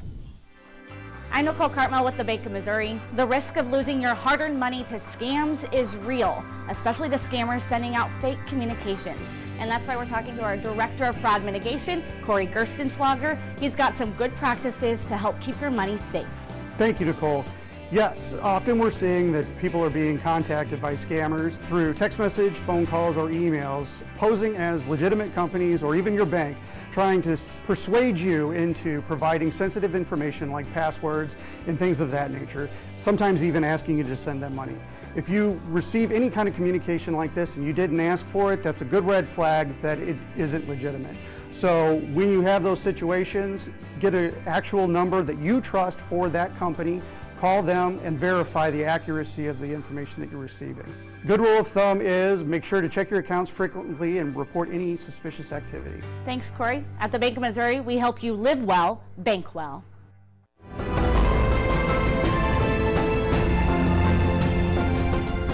So Henry's towing pitching change for the Republic Locos, 1-1, and it'll be a brand new ball game. Schuyler Hinson with the maximum allowed 5 innings, and now he must give way to left-hander Scott Wilson from Miller, Missouri. He is originally from Neosho, where he played some college ball at Crowder. So far on the season, Scott Wilson, 1 inning. He's allowed no runs, 2 hits, 1 walk, faced 5 batters, and threw 17 pitches a week ago in the Locos' 3-1 loss to the Moon City Mavericks. In 2024, Wilson pitched 11 2/3 innings for the Locos, giving up 6 earned runs on 9 hits, struck out 9, walked 5, and he plunked 3 guys. 4.63 his ERA. And this is where a Scott Wilson plugs into your lineup. He has always come out and tried out with the goal of asserting himself as the kind of player who can just do a little bit of everything to help the team, and that includes pitching in middle relief against a pretty meaty part of the order for Nixa. It'll be Caleb Cole, Courtney Spitz, and Trent Simpson. Yeah, to come in and immediately start facing the 2, 3, and 4 hole, you got your work cut out for you for your first inning. First offering to Caleb Cole is high out of the zone. So Schuyler Hinson gave up 1 run. It was unearned, and he ended up striking out 6. The run charged to Jake Uber, also unearned back in the first inning. That occurred on an error. He also struck out 6 batters. Right now, hits favor the Suckers, 5-1. Suckers have also committed 3 errors. But that column that matters, the run count, 1-1.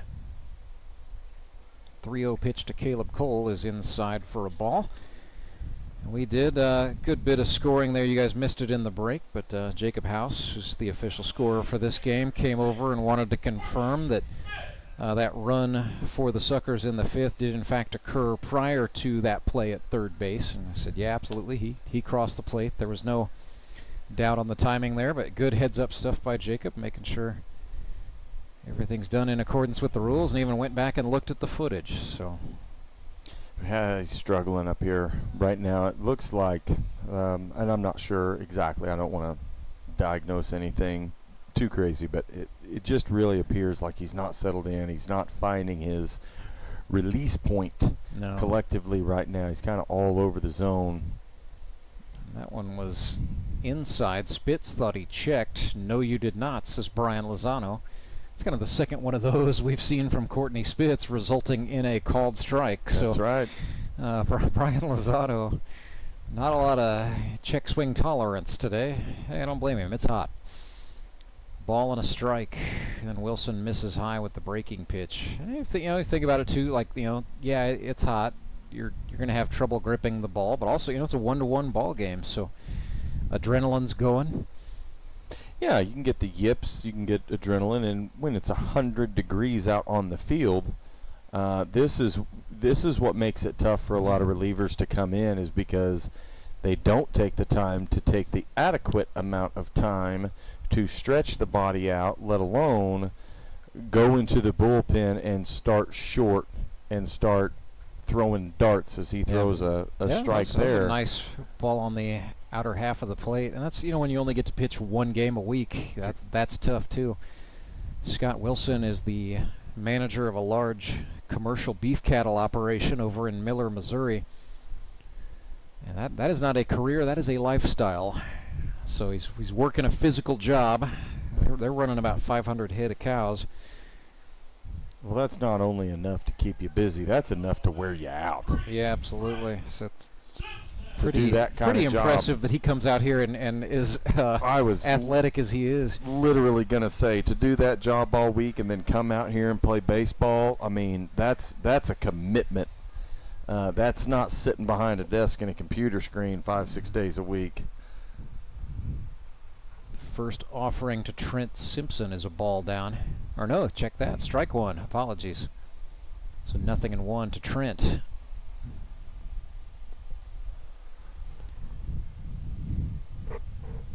We saw this earlier in our first game as this is lifted into the air to center field. Ryan Cram tracking it nicely. Good throw. And also makes a nice throw to third where Leon Griffith is able to keep Caleb Cole at bay. I think Caleb just wanted to see what Cram would do there. I don't know that he was really thinking about putting him to the test, but hey, you got to do it, right? Just in case he throws one into the dugout or something. That's right. You always got to back when you have runners in that position pitching. Ball goes in the air to the outfield. Your first shuffle should be right there behind third base, not watching the ball.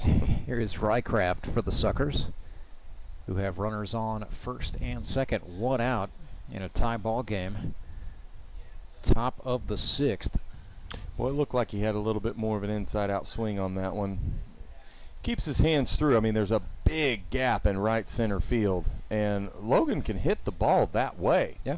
We'll just see if he's gonna, and the ball's breaking into him. It's gonna curve into him. So if he keeps his hands in, he can punch it the other way. That one went wild behind him, so the Suckers will advance. That might have freaked him out a little bit going to that. Well, yeah. Anytime the ball's thrown behind you, you kind of think, was that really just happen? Did he really throw it behind me? But yet you don't move to get out of the way. So, but right here would be a great opportunity for Logan to just make good contact, hit the ball the other way, get one run, move your runner from second to third. Get your team a couple more. Giving him room as Wilson ran one inside ball 3. So 3 balls and a strike to Rycraft. Well, and Logan's got such quick hands playing defense and throwing the ball. That ball can be anywhere in the zone, and if he wants to get his hands through and punch it somewhere, he's definitely got the ability to do it. This is a good young ball player. It's just a matter of, is he going to do it? B, is that his approach? And it may not be his approach. He may have a different one at the plate. 3-1 this time. Wilson ran it down and in. I told you he was a patient hitter. He just watches pitches. He takes the free pass at a on-base percentage in college, .351, that steadily climbed throughout his time at Division II Northwest Missouri State. So the bases are loaded for Zach Young. Of course, when you know Big Thunder's coming up behind you. Yeah, that gives you a little security, right? If I knew that big cat was coming up behind me, I'd go, all right, unless this guy puts it in my wheelhouse. I might just watch some pitches and go to first and watch the show. I know Zach Young to be a pretty nice guy, but he's such a physical presence, I would just be afraid to let him down. Yeah, you don't want to get choke slammed or anything, or body slammed into a trash can in the dugout. And Young definitely swung that one with big intent for strike one. Which is a good approach. Yeah. Go ahead and, strike one may be the best opportunity you get to send one. Absolutely. Well, I mean, that's the time. It's a nothing. Go up there looking for your pitch, take one, really rip it. Now it's time to make the adjustments. Yeah. And it'll be back even 1-1 as Scott Wilson tried some high heat there.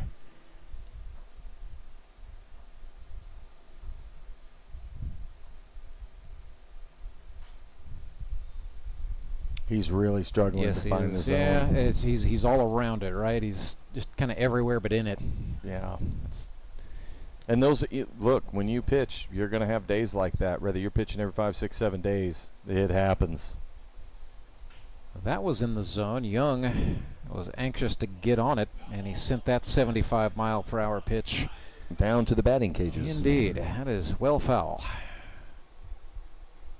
And when that ball curves in, and if you're not trying to keep your hands inside and push the other way, you're going to get kind of outside on top of that ball a little bit more, and yeah, you're going to rip them foul like that.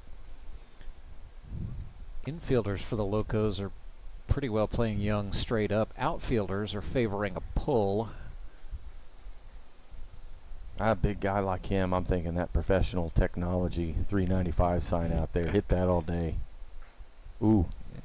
And Wilson went high. Young checked it, and so they walk in a run. It is now 2-1 for the Suckers. It's still a close ball game, and they can still get a double play and get out of the inning. There's no reason that anybody on the Locos should be panicking right now. I would imagine Mesa would go out there and just talk to him. It's going to be a calm him down. Burrow Behavioral Health mound visit. Chris Mesa, the Locos skip, out to chat with Scott Wilson, who has walked in a run and looks like he's finished for the day. Mesa did take the baseball. And that's where you got to tell him, like, hey, it's okay, man. Like, it's one inning. All right, you got some guys on. We've we've given up a run. Don't get down. Now I need you to be squared away and go play a position over here. There's no reason to beat yourself up. Looks like Scott Wilson's going to first, so he won't have a lot of time to hang his head. Michael Barnes is going from first. Oh no, check that. Michael Barnes is going off, I think, to go get warmed up for later. Chris Mesa is going to use himself as an emergency reliever. And yeah, this is not here to stay for long. But I was going to say, this doesn't seem characteristic, Rand, so I need your history breakdown here. Chris Mesa has pitched in the GRBL before, so you have to go back a little bit. So he did pitch some as a player manager in 2020, where his ERA was 98 point something. We can kind of forget about that one. 2024, Mesa did pitch 2 innings competitively, and they were scoreless innings. It was 2 innings, no earned runs. He gave up 2 hits and struck out a batter. So let's dwell on the side of recency bias here. Chris knows he is not going out here to try to gas somebody up with 51-mile-per-hour stuff. He's going to try to serve up a couple ground balls, get his Locos out of this inning. What he also did was send Scott Wilson to play first, and he sent Michael Barnes to go get ready. Mikey B's job is to go get himself loose. Hopefully, if you're a Locos fan, what you want to see is Chris and the Locos to get out of this somehow. Michael Barnes will come on and pitch the 7th, 8th, and 9th. Because he has historically been a 3-inning kind of guy. Gotcha. Had a lot of success with the Mavericks as a starter a season ago, but has been up and down as a reliever throughout his career. But Locos wanted to use Henson for 5. That was clearly the right decision, as they're still in a 2-1 ball game here. But Mesa is just looking to be the blood stopper. That is, there is nothing that you are going to see that is going to be fancy or dazzling. It's all about just trying to stop the bleed. And instead, Landon Clark flares one down the right field line. This is going to be a double that scores 2 more runs for the Suckers. And just credit Landon Clark for sitting back, waiting on that breaking pitch, flared it the opposite way, and it's just about the worst possible result that the Locos could have gotten there, apart from a grand slam. Right. Well, I mean, you have bases loaded. There's not necessarily a need midway through the game to try to go up there and really take a rip expecting to hit a home run. No, just hit a base hit the other way. You're going to get your runs in. That's exactly what he did. So 4-1 now in favor of the Suckers. And the Nixa batter, this is a pinch hitter. Well, he was a defensive sub prior to that, but this is Seth Burns. Another beef cattleman. He's from Sleeper, Missouri. Played high school baseball for the Class 1 Power Stoutland Tigers. And Seth was a good hitter for the Nixa Suckers in 24. He was 9 for 27 with 8 RBIs, so he hit .333. Was at his best with men on. Facing 63-mile-per-hour gas from Chris Mesa, who has come on in an emergency situation here. That's well, and intimidating. I think he was right. Michael Barnes is one of those guys who does better when he has plenty of time to warm up. So, he needs a nice on-ramp to come into a game and be effective. Yeah, it'd be good if they could get out of this inning and then him just come in the next inning. But I got a feeling it may not go that far. As Mesa walks Big Daddy Beef Seth Burns. Last thing anybody wants to do is put themselves into pitch and then walk people. This is a team you can't allow to give runs to and a little bit of a lead or cushion because too much speed. Yeah. This is Ricky Gooding Jr. pinch hitting in the stead of Arturo Liendo. Gooding is 0 for 1, and it's a wild pitch, scoring Young. It is now 5-1. Mesa slaps the glove in frustration. But the Suckers starting to spread the butter on the bread. 4 runs and counting this inning. 1 away, and it's now 2nd and 3rd. So Ricky Gooding Jr., we will tell you, sponsored by Blue Hens Flea Market and Auction House in Bolivar, Missouri. He is from Bolivar High School, went to Culver Stockton College, now calls Fair Play, Missouri home. He's ahead here 2-0. And I have no doubt Courtney Spitz, the Suckers manager, when he saw his counterpart go to the mound, he told his boys, be patient, make him throw you strikes. Oh, yeah. That's exactly what you do when you see a position player go to the mound.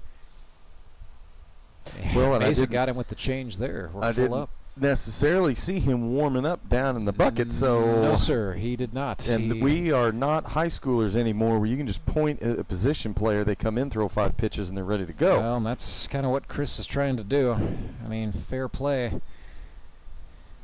He's trying it. He's not getting the zone there. The body language tells you not loving it. Well, that's what you don't want, because when situations like that can happen, we see it in every level of ball. A reliever comes in and walks a hitter or two, your defense, they get on their heels. They start to lose the confidence. The air goes out of the sails, and then a hit happens, and everything can really fall apart real quick and in a hurry as we as he throws ball 1 down into the dirt, low and away. This is Johnny Best, so Suckers kind of emptying the bench here. Johnny Best from Falcon, Missouri, by way of Bakersfield, California, looks at a strike. Wonder if his favorite song is Bakersfield by... I don't know. What was it, Dwight Yoakam and Acuff? That's, yeah, you got me. More of a classic rock guy, and this is the inning where the train came decoupled. If you're the Locos, and Chris Mesa's asking for a status report from his bullpen. 6-1 is our score now. You know, hey, got to give a player manager a little bit of credit here. He knew. Well, he's pointing. Yeah, he's asking Michael Barnes, how fast can you be ready? And he's going to go ahead and face Schuyler Carter here. As Carter lifts one in the air into center field, that's a base hit. That will bring in at least 1 more, and that's where it's going to stop. 7-1, RBI base hit for Carter, who is now 2 for 4. Bases loaded, 1 out. And this is Caleb Cole coming up, and you know he's as hungry as anybody else up there. His first swing is going to be a big one. Yeah, that is my prediction here. He's 1 for 2 today with a single and a walk. I am honestly surprised he didn't swing out of his shoes there, but Caleb, maybe this is a new Caleb Cole. He's exercising a degree of patience. Well, like a little bit of a breaking ball. He might not have been sitting on it. Another breaker. Had him leaning, but didn't get a strike call. So the Suckers most certainly having the big one here in the 6th. They have got 6 runs on the board. Trying for the 2-point conversion here, perhaps, is Caleb Cole. He was a high school football quarterback at Lee's Summit North, so I can make that football analogy. Oh, no, and it got away from Phillips. It's a wild pitch. Another one comes home. 8-1. Games like these are, when you get into the second half, you know where the pitching is, where the pitching isn't, and you start to find separation in run support here. It's just really difficult for a defense or the team to stay motivated.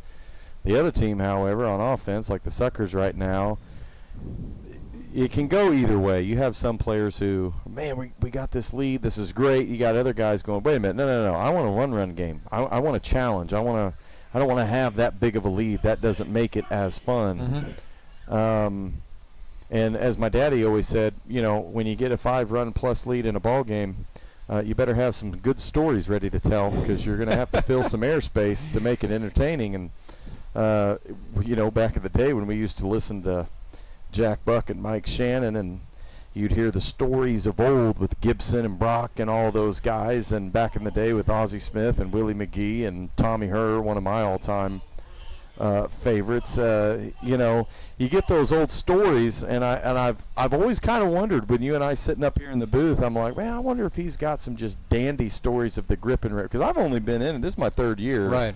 And you know, seeing all the vets come back and some of the Hall of Famers, and they're wearing their league championship shirts, it would be fun to get some of those Hall of Famers that maybe not be playing anymore to come up here and share some old stories like that. But yeah, had a little bit of that week 1. I had Rob Neese and Tyler Goss, who are a couple of GRBL originals. They were part of, as we get Michael Barnes, it's a Henry's Towing pitching change. That's why Clay and I are telling stories and not narrating baseball. So we'll tell you about Mikey B in a second. But yeah, you know, the early days of the GRBL, it was GRBL Black. It's not a Cologne, it's not a Scotch, it's GRBL Black.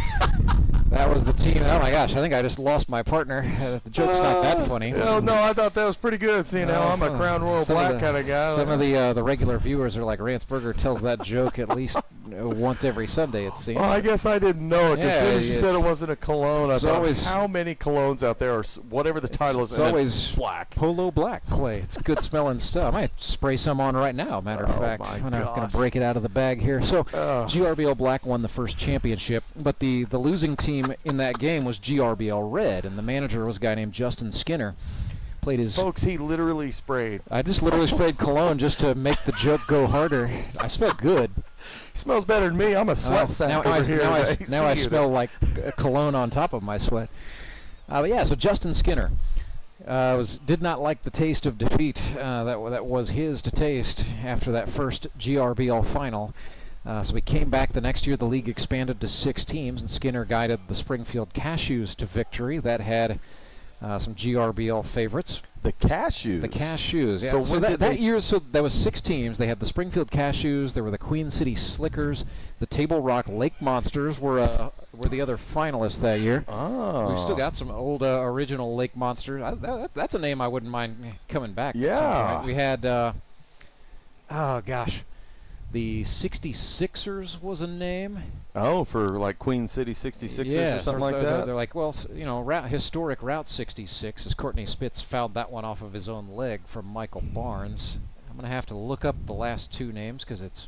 that's kind of neat. The old Lake Monsters and the 66ers, like Queen City, you know, being they say, Springfield, birthplace of the Route 66 tour. It is home of the Route 66 festival to this day. I would be more of like, you know, black and red Darth Vader, execute Order 66, like be the 66. But that's just me. I'm a nerd wrapped in a cool guy's body. Wild pitch and Johnny Best scores. In those days, the teams were wearing some hand-me-down uniforms. So like one team had it was a surplus set of uniforms from the University of Toledo. So the team had a name, but the like uniforms... the Mud Hens? No, the Toledo Rockets. The university there. Oh, the Mud Hens would have been cool, but the Rockets, that's cool. That's cool too. Yeah. Courtney Spitz swings and fouls this one back. Phillips sheds the mask and a headband, and he's going to catch that one and haul it in. So that run that came home on the wild pitch from Barnes will be charged back to Chris Mesa. And Michael Barnes finally has his second out. It's going to bring up Trent Simpson for the second time here in the 6th. What is a messy day for the scorecard, let me tell you. Well, they at least got their second out to try to hopefully get him out of the, you know, set him up for success to get the third out to get out of this inning, stop the bleeding, as you were saying earlier. And after I said that, the bleeding continued to the tune of 4 more runs. Michael Barnes misses high. But the 66ers, the Lake Monsters, those are some pretty neat little names there. Let me look up some more. You had the Bald Knobbers was the other team, and then the Finley River Rascals. That was Austin Kendrick's club, sort of a very early precursor to the Ozark Mountain Ducks. So that was season 2, and Justin Skinner and the Cashews lost their first 2 games and then went on something of a tear, ended up going through the playoffs. At that time, only 4 teams made the playoffs. You just had semifinals and a final. So they won the thing. Come back for season 3. That was when GRBL games began the era of being broadcast via the internet. So that was when I came in, and for the next couple of years, teams still had cool names, but they were it was based on title sponsoring. So you had the A&L Electric Shockers, the Trek Design Engineers, the Trey Watson Realty Closers. That was a cool name, I thought. The problem with the Closers, their jerseys said Closers printed across the chest, and if a guy, got photographed at the wrong angle, or if it just the sleeve flapped in the wind, the uniform said Losers. Oh no. And, yeah, that wasn't a good look. No. But anyway, so you had the Republic Ford Lincoln Raptors had these orange jerseys with black caps, and that was Justin Skinner managing that team, so he guided a team to the championship that year. That team had Schuyler Carter and Caleb Cole, who are both now on the base paths for the Nixa Suckers, so great to see some of those originals still hanging around. Heck yeah. Yeah, I think if they get to a point where the league could be expanded to from a 16 format to an 8, I think bringing back something like the Lake Monsters. I'd like to see the Lake Monsters back, because here's Rycraft. So the thing about, and we get asked that question, I mean, that when are you going to expand to 8 teams, Clay, has been thrown around since 2020. I'll wrap up my long-winded story to say Justin Skinner's team won in 2019, or in 2018, and again in 19, as Rycraft singles into center field, RBI, base hit. Cole is coming home, play at the plate, no sir, throw not in time. Phillips throws to second base, Andrews has it, but the throw offline, so Rycraft is safe. 2 RBI base hit for Logan Rycraft as he breaks out of a slump with that. Yeah, that was a great hit by Logan. A very simple swing right up the middle. At that point, you kind of gotta have an idea that when you're down, it's now 11-1. Yeah, so when you're it's a down 10-run ball game. When you're down 10-1, it's not about trying to hose a dude at the plate. Now it's about, hey, get that ball into second base, get the ball in the infield. That way we can try to get a ground ball easy ahead out of the inning. Because if not, that's exactly what did happen, is what can happen, is strike 1 is called. Yep. The ball will come all the way in, and if you don't get them, because they've got the speed, guy from first goes to second. Now you have 2 runners in scoring position again instead of split at the corners. Ooh, that was a good stop. Angry throw down the line from Devin Phillips, and Leon Griffith tried out as a catcher, and you see why there. He just threw his chest in front of that ball. I mean, he is having a day. Yes, he down is, there and it may end up getting lost in the bowels of history somewhere. But similar story for the Locos week 1. Ryan Cram played a great game, and it was just on the downside of a 3-1 loss. Today, Leon Griffith is playing like his hair's on fire, and the Locos are down 10 runs right now. Yeah, he's definitely putting a Gold Glove caliber game over at third. But you're right, it can get lost in the annals of history when you get overshadowed. A lot happens in a baseball game, right? Right. A 2-sentence recap does little to tell the actual story of what happened. But that's the attention economy we dwell in these days. It is now 3-2 to Zach Young. So you were kind of explaining there about people have asked a lot about expanding the league, but if we're only doing Sundays and you've got a noon, 3, and 6 o'clock game, I feel like that might be a little difficult to get 8 teams. So that's the rub, right? You would need to do one of 2 things. Well, I guess you could do one of 3 things. You would, number 1, you'd need to play games on more than one day of the week, which the GRBL has done. That was the case in 2020 as Zach Young draws a walk, and it brings up Landon Clark, had an 2 RBI double his last time up. Bats here with the bases loaded. You would need to play games on multiple days, so maybe you have like a Friday night game and a Sunday triple header in order to accommodate the 4 games total per week.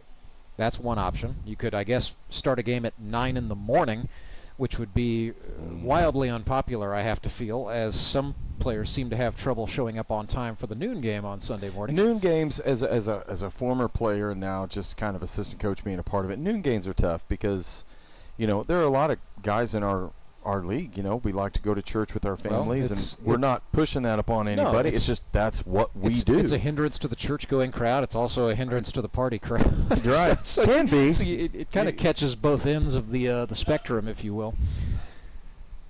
Yeah, I do feel like the Friday night game would be a neat... the other thing you could do is have games going on simultaneously on Sundays at 2 different sites. What you would need to do then is effectively double the size of the GRBL's game day staff.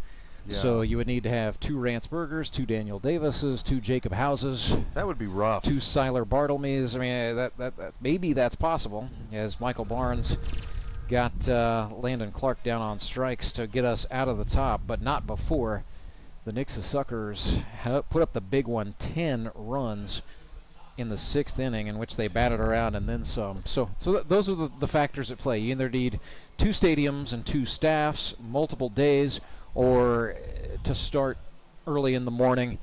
You know, none of those right now, I think, are feasible. Really feasible for the GRBL as it stands. You know, and I would never say never. I'm just saying it's probably not happening right now. Let's pick it up on the other side of this timeout. 11-1 is the score. Nixa Suckers all over the Republic Locos. Back with more armchair commissioning when we come back. Now I have all my HVAC has been upgraded. Everything's working smoothly. You know, again, that's why I use All Clear. I'm Bruce Porter. I own a company here in town called the Resource Center. We do insurance and financial stuff. So I'm not a plumber. We're busy. We have a really good staff. Just like Garen and his team, you know, we try to make a difference in the world. The last thing I want to do is be having to close my business because my plumbing doesn't work. When you use other companies, sometimes you'll get an accurate quote, and sometimes they'll have to come out more than once. And then it seems like you're always paying for this, that, or the other. So when you have somebody you can trust that's going to take care of your units or fix your plumbing when it's down, that's why I use them, because I can call them and they'll fix it.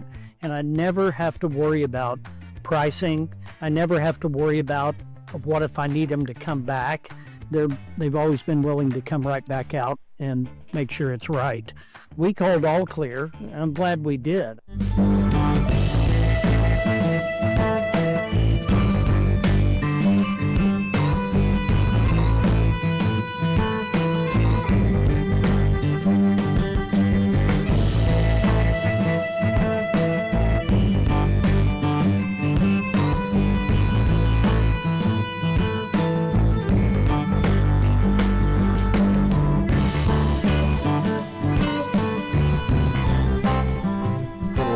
To 1 is the score in the middle of the 6th. Have had a Henry's Towing pitching change for the Nixa Suckers. This is Ricky Gooding Jr. on the hill facing his fellow rookie Caden Morrow.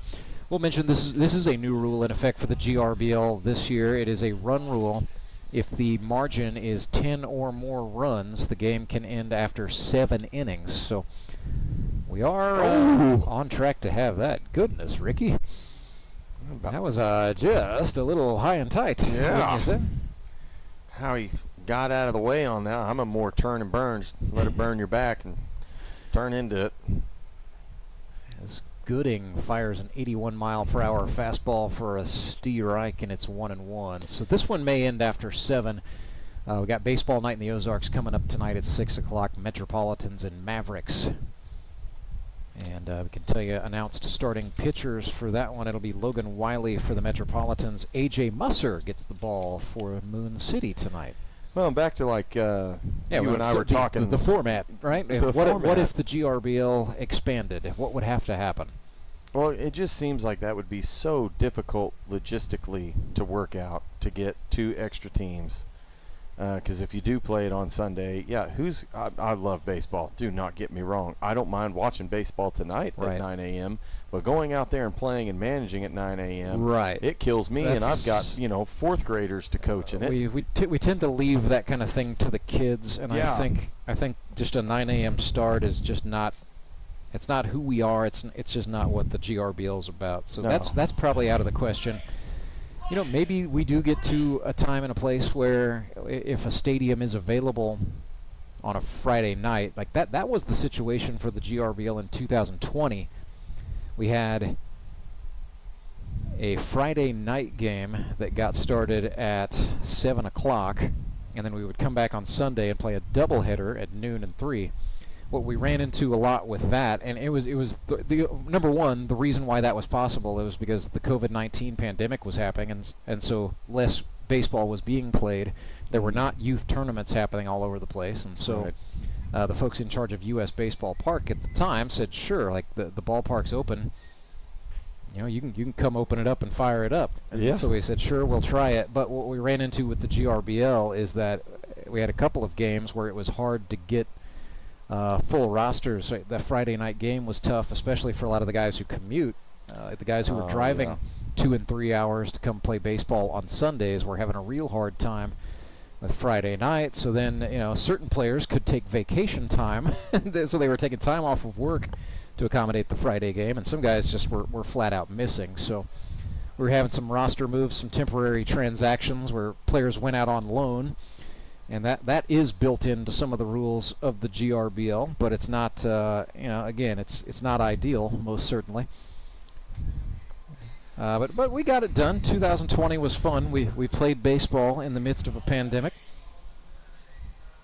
Well, it's such a fun league, and I can understand how guys want more teams. At that point, with as many weeks as we play and don't play,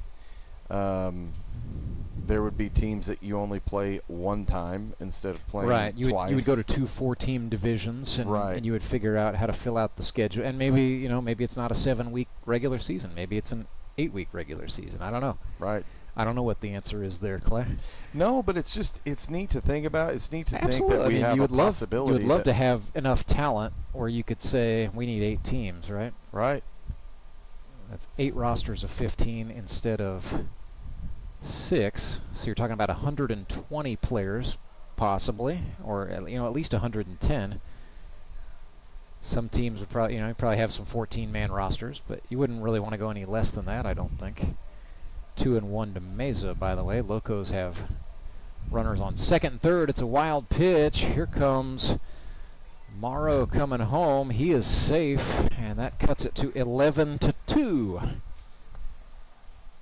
So the Locos showing a little bit of life here. He's struggling holding on to that ball behind the plate, and pitcher, can't think of his name. Gooding. Sorry, sitting here looking right at him. Blah. He's not. This is kind of the not pitching. This is hurling. Just going up there to throw gas. Definitely got the velocity dialed up, doesn't he? Yeah, and many of them said before, doesn't do you good to throw 100 mile an hour if you don't hit the broadside of a barn and throw strikes. And if they ain't swinging like what Mesa just did, it's going to be tough to get them, and they're going to get their run. But at the same time, they're up 11-2. Come in here and just hurl. But you and your catcher got to be on the same page of where you're spotting those pitches. So, we're not having too many pass balls and just dragging on. You don't want to make your defense get on their heels and be like, what are we doing out here? So it's now 11-2. Colton Simons bats for the Locos. It was a full battery swap for the Suckers this inning. Johnny Best catching Ricky Gooding. And he caddied for Best in the season opener, to be fair, so that's not at all out of the question. That is the Suckers manager, Courtney Spitz, resting his own legs as well on a very warm day. So Ryan Cram, the runner at third for the Locos, nobody else on. But 9 runs presently the deficit here in the 6th. Colton Simons lifts one foul. Young over to get it. He did not. Ball went just beyond his reach. I'd like to see Colton get on top of one here and hit a line drive, a real dart. You know, the heat like this with his kind of swing, I like a lot of these guys. Low balls are going to do you a favor today because you're just going to be able to drop the barrel on it. You get a high ball, you're tired from the heat. That bat can tend to drag and loop, and it causes pop-ups. And that's why I try to tell kids all the time, you know, hey, chop the tree down, get on top of it. You build that muscle memory, and in turn, everything's going to level out. And when you are tired, you are hot, you are exhausted, you're not dipping and dragging. But Clay, the guys on TV told me to watch my launch angle. Oh, don't even get me started. That's exactly what I wanted to do, was like get you started, Okay, partner. well, go talk to Albert, go talk to Bonds, go talk to Hank Aaron. I mean, all those guys, some of them, you know, no longer with us, some of them are. The worst thing you can be worried about is your exit velocity, which is dumbest thing ever, and your launch angle. It's just dumb. Remember it's the days absolutely when baseball cards, you know, in addition to player cards, occasionally you would just get like some baseball tips from the pros in your baseball cards. I remember I read a Cecil Fielder card where, you know, what's the secret to a good fundamental swing, and he said, you know, make it clean, make it steady, make it level. And boy, well, you look when's the last time you saw a good, clean, level swing? Long time. You know, the whole approach, you go to the greatest hitters in the game. You look at Bonds.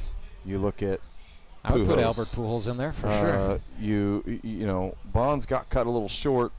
You know, nobody wanted to re-sign him, so we never got to see the full end and extent of his numbers. But you look at the only two hitters in baseball history to hit 700 home runs and 3,000 hits. That's Pujols and Hank Aaron. Yep. And it doesn't matter if, you know, people, you say, well, Hank Aaron, you know, your ball only goes a foot over the wall, and he goes, still goes over the wall. It went over, didn't it? And that's a home run. And like Griffey says, like Bond says, the home runs are accidents. You should be trying to hit line drives over the opposing middle infielders. So if you're a right-hander, you want to hit line drives over your second baseman. If you're a left-hander, you should be trying to hit a line drive over shortstop. And if that's your swing, to try to drive that line drive, then what's going to happen is this, and it's the answer to Tony La Russa's question that he asked Pujols when he came in the league was, do you want to hit 30 home runs or do you want to hit 300? And Pujols said, I want to hit 30 home runs. He goes, you got it wrong. If you try to hit 300, you'll hit 30 home runs. It'll be a part of it.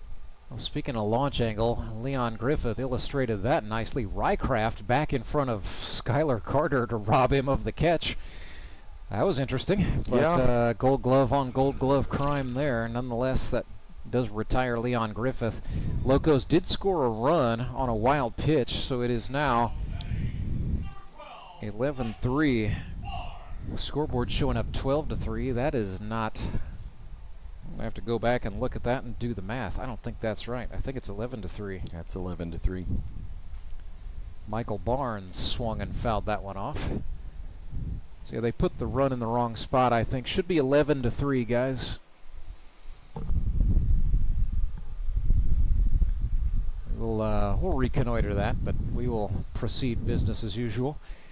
So we're back out of talking about the run rule. Another wild one got away from John Best, tried to feed it to the plate, but it can't stop Simons from scoring, and it is now 11-4.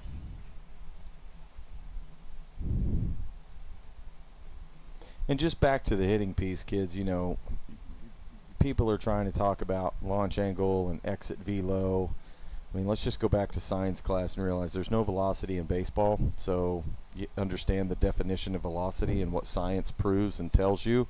You realize that it's just people trying to sound smart. There's not velocity in baseball, and when you understand what real velocity is, scientific definitions, you go, what are we even talking about this for? And they talk about your exit velo, and we want to talk about, you know, your launch angle for hitting. And the truth is that if that's what you're trying to focus on, What good does a launch angle do or an exit velo do if all you're doing is hitting flyouts? What's it do if all you're doing is hitting fly balls? Being able to spray the baseball as we get the hit by pitch, and he strolls down to first base. There's more money, there's more value to be made in your game by spraying the baseball from foul pole to foul pole, being able to hit it down the line, being able to hit it in the holes in the infield and the gaps in the outfield and run, as you know. So it's things like that, kids, you need to really be focused on in time. Everything else takes care of itself. Yeah. So I got to correct myself. It is 12-4. That is correct. Here's what happened back in the that big 6th inning. I missed a run being walked in, and so yeah, that's on me, guys. Apologies. 12-4. Well, we're all human, Rance. It's not, no one expects perfection. Well, now they've changed it back to 11. What happened? What did I do? What have we done? I am not sure. I'm just here for I thought I missed a walk-in run. I was tracking it down. We're gonna sort this out. I'm hopping on the app. We'll get to the bottom of this thing. Don't worry. It's either 11-4 or 12-4. It's either a 7 or an 8-run game. Let's look at that. Yeah, so Game Changers got it 11-4. All right, we're going back to 11-4. I thought I missed I went back and thought I had it accounted for. Now they're saying, hey, Rance, you were right all along. It's a good pitch. Fastball knee high inside for strike 2. This is, 1 and 2. Yeah, this is where if you're the Suckers, you want to just get the out, get out of the inning, go up there, slap some more runs. Good shot right up the middle. Yes, indeed. Off the bat of Caden Kaufman. It is now first and second.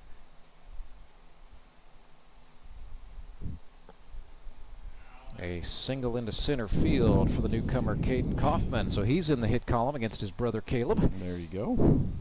It is now 3-1 in the Kaufman hitting derby. There are 4 sets of brothers in the Grip and Rip this league. This season, rather. I don't know if my brother could play in this league. I doubt his knees would let him. Had 3 sets of fathers and sons. We've had a lot of sets of brothers through the years. Even had a time where there was a team that had 3 brothers from the same family, all on the same club. That was the 2021 Republic Locos with the Yarberi, as they were known. The Yarberry boys from Strafford, Missouri. Okay. Instead of saying Yarberries, it was Yarberi. You had to be there, Clay. Okay, apparently. Runners at second and third after the wild pitch, and now Jordan Henson is very quickly scurrying out to pinch run for Michael Barnes. Not sure what was up with that. So batter is C.J. Andrews. Pitcher still Ricky Gooding Jr. for the Suckers. 7-run ball game. He comes home with a breaking pitch inside, ball 1. So yeah, this time around we've got the Kaufmans, we've got the Hensons, who are both on the Republic Locos this time. You got the Simpsons. And then that final pairing is, wait, don't tell. Oh, that's on the Mavericks.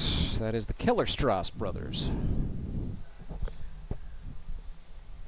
So after the free pass, it's going to set up Scott Wilson, and he is batting in the place of Jordan Henson. Don't look now. This is turning into a bit of a big inning for the Locos. Scoring margin not quite showing it, but Ryan Cram, their leadoff guy, led this thing off, and they're now to the number 8 guy in the order with 2 away. Scott Wilson looking to extend it here with the bases loaded.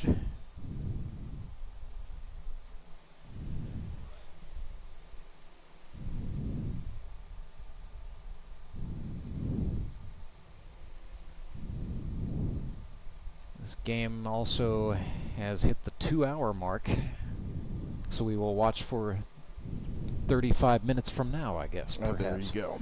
There you go. Well, a lot can happen in 35 minutes. Indeed. Lots happened in the last 10 on this inning.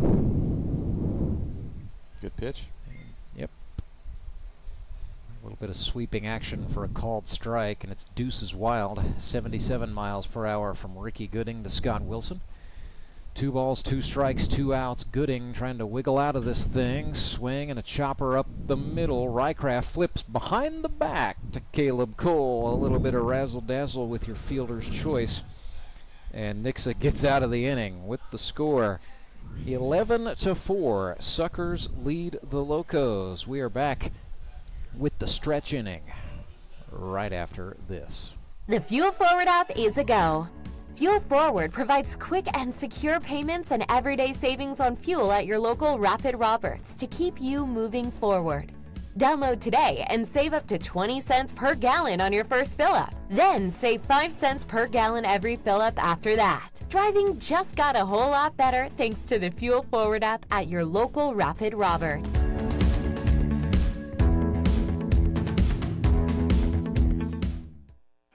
Acme Towing Company. That's too far away. Let Henry's do it. Nah, we're ready to close. Let Henry's do it. Henry's is ready to take your call right now. From compacts to semis, Henry is here to help 24/7. Save yourself the hassle and make us your first call. Henry's gets there fast, offering multiple locations to serve the Ozarks. When you're stuck on the side of the road, make the right call. Let Henry do it.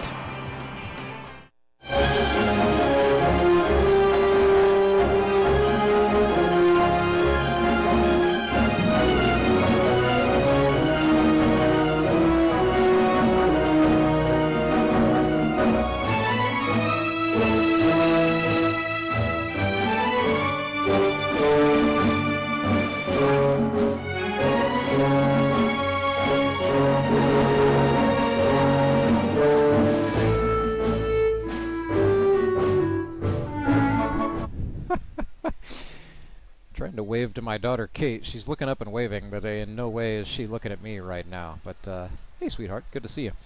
Glad you made it out to the game. 11-4 is the score. Nixa Suckers lead the Republic Locos after 6 innings.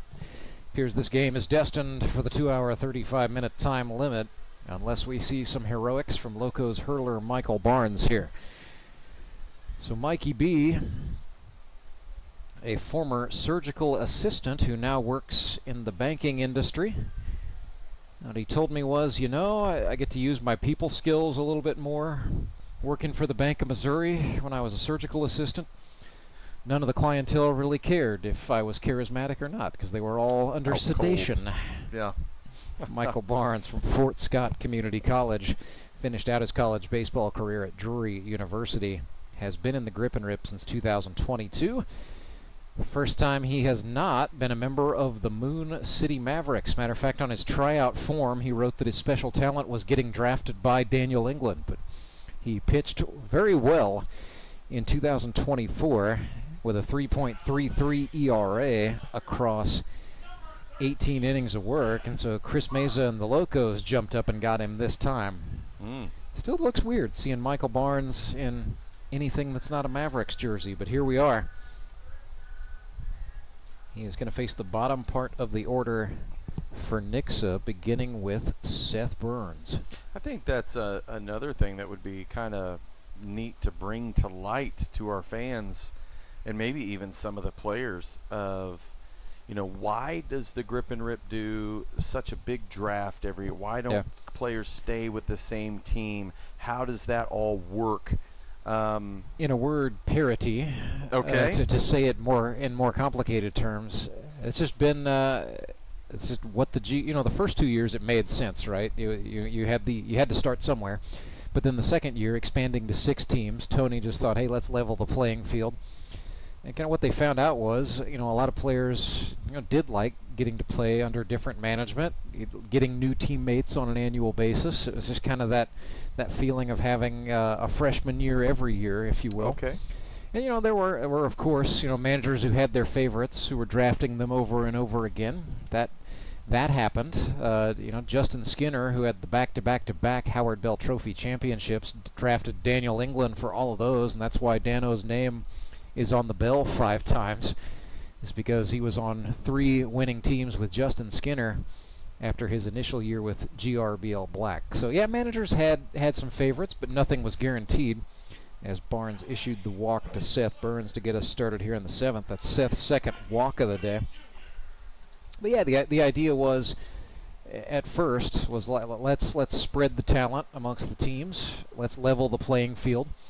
And that was also something Tony, just from his own experience in the Inter-County Baseball League in Toronto, he noticed that league, even though I think it had 8 teams when Tony played in the IBL. I think it's now up to more than that. But, on any given year, there were really 3 pretty good teams, and then there was just sort of the rest of the field, and good players tended to gravitate toward the good teams.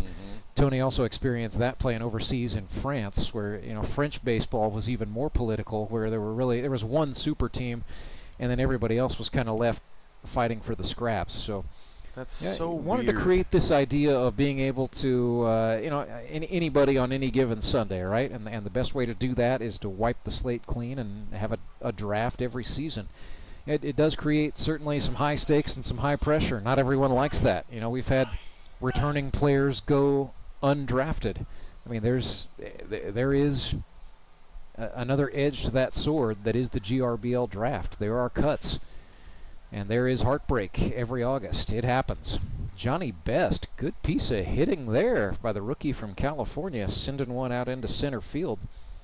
That's so weird that the French have any kind of baseball. I just figured it'd be nothing but left field and where no one would be safe. But no, they play. So they do have limits on how many Americans can play on any given team. What Tony was told when he arrived at his little club in Bois-Guillaume, just south of Normandy, was that the league rules say you can have 3 foreign players. Our team can only afford 1. You are the one. Good luck. And his task involved more than just playing for the team. They would typically play double headers on Saturdays and Sundays, so they're getting 4 games a week on the average. But then he was also coaching baseball at the youth level, and then he was coaching a girls' softball team on top of that. And, he was not just the player manager. Oh, goodness, the throw goes down the right field line. We'll pick up that story in a second. As the Suckers advance the runners, Burns is going to woe up at third with Schuyler Carter at the plate, 1 out. But yeah, Tony's job was not just to be the player manager. He was expected to be a star player and be a two-way player. So he pitched and hit with the expectation that he would have, a sub-4 ERA and a 300-something batting average. And it was his job to take care of the field. He was the head groundskeeper on top of all those other responsibilities. So that's a lot for an American to deal with, taking the game overseas like that. No doubt about it.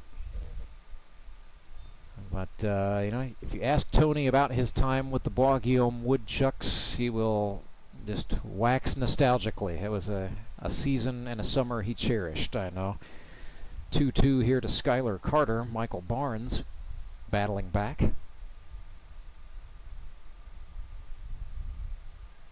But yeah, short answer to your question, Clay. Like I said, parity. Anybody can win on any given Sunday. You never know. Good block by Leon Griffith, who's gone behind the plate. I guess he got bored making all those plays at third base and hearing us talk about what a good third baseman he is. Right. Well, it's that's for me being a 2-year player and now just helping. I just love being on the Ducks. First year I got drafted and I didn't know if I was going to be on that team. Came out the next year, and then it was like, wait a minute, now I got to buy different color gear and different socks and belts and all that good stuff. All that. A lot of players do express that, right? It's like, gosh, I wish I could just stay on this team forever. Right. And then I got, drafted by the Ducks the second year, and I had 10 times the amount of fun. I want to leave these guys. I love AK, and I like, playing and coaching with him. I really enjoy that. And that, of course, I'm at where I'm at in my career. There's no point in me doing anything like this playing-wise. And so I was like, well, shoot, I'll just come out and help. That's a great way to stay with the team. You retire and then just get hired on as a coach. Yeah.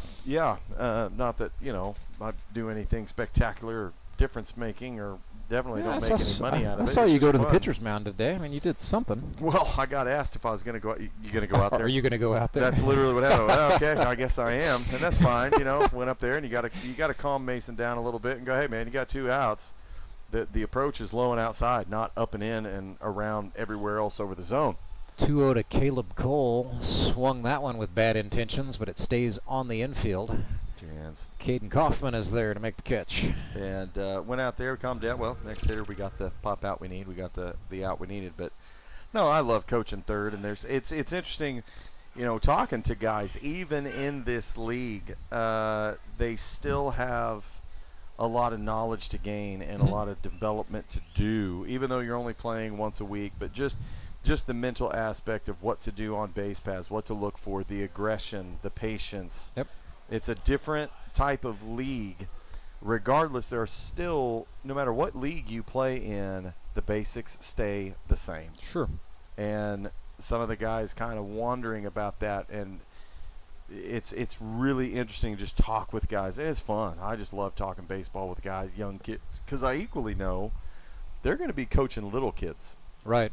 You know, so if there's a way that I can share what the good Lord's in my 20 years and 30 years around this game and around the world, whatever, share some light on something or be a positive influence, and then those guys take it back and do the thing with their kids.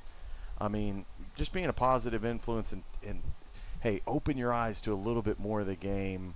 I mean, man, I'm all about it. That's why I'm out here. And Tony does a good job with the league. You do a good job up here in the booth. The boys do a good job just making everything run smooth. It really is a good league. I wish we could get more people out here to watch the games and see how fun it is. That's always I think, you know, we could fill it. We could have every square inch of bleacher filled with rear ends, Clay, and we would still say, gosh, I wish more people could be out here to see this.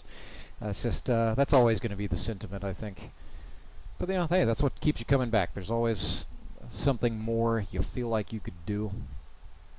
Well, and I feel like the people who come out here are not just for their family and friends, but they're baseball purists, because, you know, you think about fall time and Sunday, man, NFL's going. Everybody wants to watch NFL games Sunday afternoon, not do anything. So to go out and do something particular on a Sunday afternoon, yeah, there's probably not going to be a whole lot of people to choose to do something. So to come out here and enjoy the league, that just shows me those are just people who just love baseball. Courtney Spitz just battled back from 0-2 to draw a walk, and that will bring a run in. It is now 12-4, for real this time. Promise. 12-4, Suckers lead the Locos. It's going to bring up Trent Simpson. Trent today 1 for 3 with a single and a walk.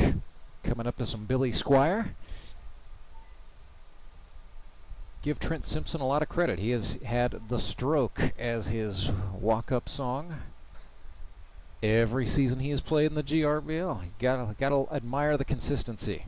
He's not one of those guys who comes up to me week 3 and says, "Can I change my walk-up?" No, you cannot. That's fun. Well, the good thing is, you know, I was thinking today, my wife got back from Pittsburgh. She went to Pittsburgh, Pennsylvania. I was going to say, Pennsylvania or Kansas. Yep, you have to clarify that in these parts. She was, you know, given a training, and she got to Pittsburgh yesterday or the day before, and she decided to walk around and go to the team store at PNC Park. Oh, yeah. Because my son and I are, you know, I LSU, so I love Skeens. Paul Skeens fans. Yeah. So she gets some stuff. Well, she says, "Do you want anything?" I said, "No." I said, "There's only one thing I would wear, Pittsburgh Pirates," and she was like, "What's that?" So I sent her just kind of the Mitchell and Ness Roberto Clemente vest jersey. Yeah. And she goes, "Well, they had it." She goes, "How would you wear that? The thing was so thick." And I was like, "Well, it's wool. It's like my it's literally like my Jackie Robinson jersey from '56." And she goes, "It's wool. I just thought it was thick." I said, "Oh no, it's wool." It's yeah. I can tell you now, these guys are out here playing in relatively, you know, first of all, they got a dry fit T-shirt and dry fit pants type of baseball pants, and you sit there and go, it'd be real fun to see what these old boys would have to do if they had to wear the old wools. Injuries would mount up in a hurry, I'm afraid. Well, I can tell you there'd be a lot of pickle juice getting drunk out there. Oh my goodness. These IV drinks they get to do now. Yeah. And the Gatorade would be pouring. Nobody would be drinking water. Nobody would be wasting their time with that. They'd be pounding Gatorade and everything else.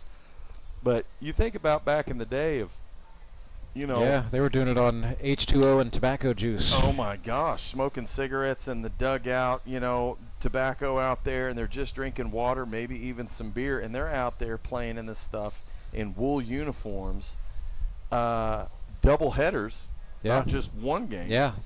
And what those boys, how they played to be able to produce in August, you really, that's something to think about. In that Clemente era, when it was great. I did a project with our friend Ethan Bryan, former Ozark Mountain Ducks player, and that's going to be the end. That is going to chase Michael Barnes, and now Colton Simons is being called in, so another rough situation for the Locos. No warm-ups.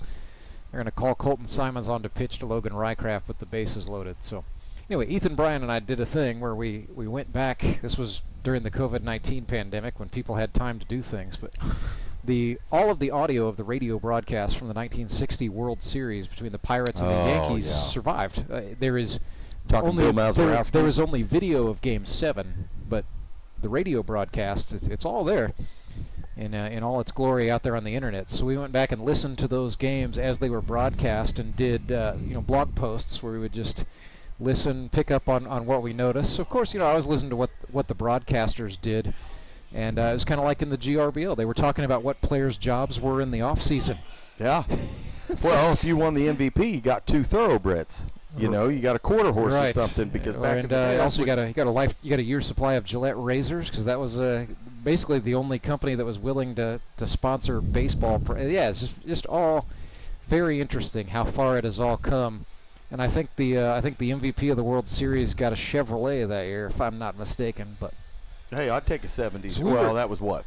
Bill Mazeroski was 61, 60, 61? 1960 was Yankees Pirates, went 7 games, and that was the Bill Mazeroski bomb. Mazeroski hit it over left field over Yogi Berra. Indeed, and that was also the outfields were far more cavernous back then. Yeah. The old Forbes Field in Pittsburgh had a spot in right center that went 460 feet. Right. And that is where Bill Verdon and Roberto Clemente did some of their finest work. Oh, yeah. Way out there by the wall. Well, that was like the Polo Grounds in New York, 460 whatever down center field. And, Lou Brock hit one. It's kind of funny. Lou Brock tells the story where they said, you hit a 500-foot home run. He goes, no, I was in the Polo Grounds, and I was playing. I was with the Cubs. And I hit it. It was a high fastball, and he chopped down at it. Well, it took off. Well, he didn't even see the ball. He goes, I was full speed. Yeah, you thought he had to run. At second base. Yeah. I was full speed at second base, and I see the umpire given the twirling of the finger that it was the home run. He goes, well, I saw that. I thought, because it was so deep in center field, he goes, I thought he just knew I was going to get an inside the park home run. And so he sprinted it all the way. So he keeps sprinting. Well, then he gets into the dugout, and he said Santos, because that was not when he was with the Cardinals, when he was with the Cubs. He said, it was 460, but then it had like a 20-foot wall beyond that. So total, it was probably only a 480 to 490 foot home run. But 30 years later, with inflation, yes, they rank it a 500-plus foot home run. And I just thought his adding of inflation to that was really brilliant. But he's of the era where you hit the home run, you put your head down and run. Yep. And they don't do that. They don't do that now. But that's, today's game. So it's a Henry's towing pitching change for the Locos. Logan Rycraft hits this one off of Colton Simons out to center field. Ryan Cram makes the catch, and so one pitch gets Colton Simons and the Locos out of the inning. I figured Logan would have made him work 2, 3, 4 more pitches than just first pitch going. Well, after he saw Trent Simpson draw the walk that made the score 13-4 in the Suckers' favor. He saw the fresh pitcher come in and thought, well, maybe I can send one. Instead, it is an out. So it is the 7th inning stretch here in the GRBL. That is brought to you by Sumit's Hot Yoga. At Sumit's Hot Yoga, you are going to feel awesome. I need a change. My workouts are too boring. Oh, I've got an amazing workout for you. Hot yoga. I've lost weight and I'm more flexible. Try our community classes for only $8. Sumit's Hot Yoga. You are going to feel awesome. Take a breath. Here's your Be Well moment with Burl Behavioral Health. In a world that requires us to be in constant motion, we can focus on moving our bodies in ways that restore us instead of deplete us. Let's listen to our bodies and briefly stretch in ways that fit what we need. Take a deep inhale and a long exhale out as you gently stretch your neck, your shoulders, or your arms. We deserve to build physical rest into our daily routines. For more wellness, visit BeWellCommunity.org.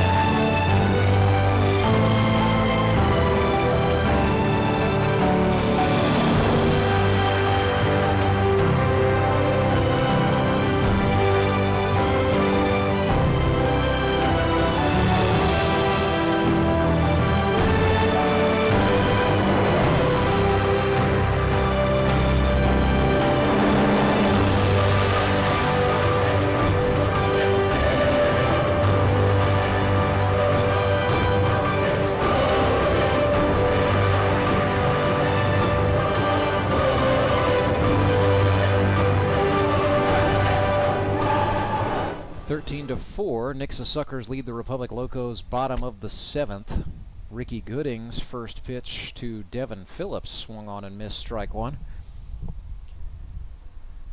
9 hits for the Suckers, 4 for the Locos, but 9 runs, the deficit. Gooding bounces one. Looks like his foot slipped on the mound there. Yeah, that planted. Yeah, he touched the chest to say, "Hey, Johnny Best, that's my fault." But yeah, something just didn't look right. That was fall off the mound for Ricky Gooding. So ball and a strike to the Locos catcher Phillips. Watched one bend and missed the zone. 2-1. Coming up tonight, we've still got more GRBL baseball on tap. It's baseball night in the Ozarks. The Moon City Mavericks face the Springfield Metropolitans. Gooding ran one in. Well, 3-1. Now it's getting to the point of day where that tree shade is starting to reach up over the plate, and that last foot, that shadow, and your hand-eye coordination, it can play some shadow games with you up there at the plate. So you really got to trust that the plane of the ball that you see traveling from the pitcher, you got to trust that's where the ball's going to end up, and hopefully you can, as he gets punched out, strike Goodness three. sakes, a called strike 3. Ricky Gooding gets the Locos' number 9 hitter. Yep. A little trouble around the horn. That's okay. So now, I'm trying to understand this. Okay. They're not able. Now we're to a point you cannot start a new inning, or how are we looking on time? So there? we started this thing. It was 3:20. So the 2-hour 35-minute mark would not happen until 5:55 as Ryder Young, a pinch hitter, grounds out. Zach Young had to apply the tag, but no harm done. He did so. So yeah, we're watching the clock for 5:55, which is going to be 10 minutes from now. At that point, you would not be able to start a new inning. You could go ahead and finish out whatever inning was in progress at that time and point, if I'm understanding the rule correctly. We're all going to learn together. The 10-run rule is not in effect. It would be 10 after 7, but we are at 9, so that's not going to be a thing.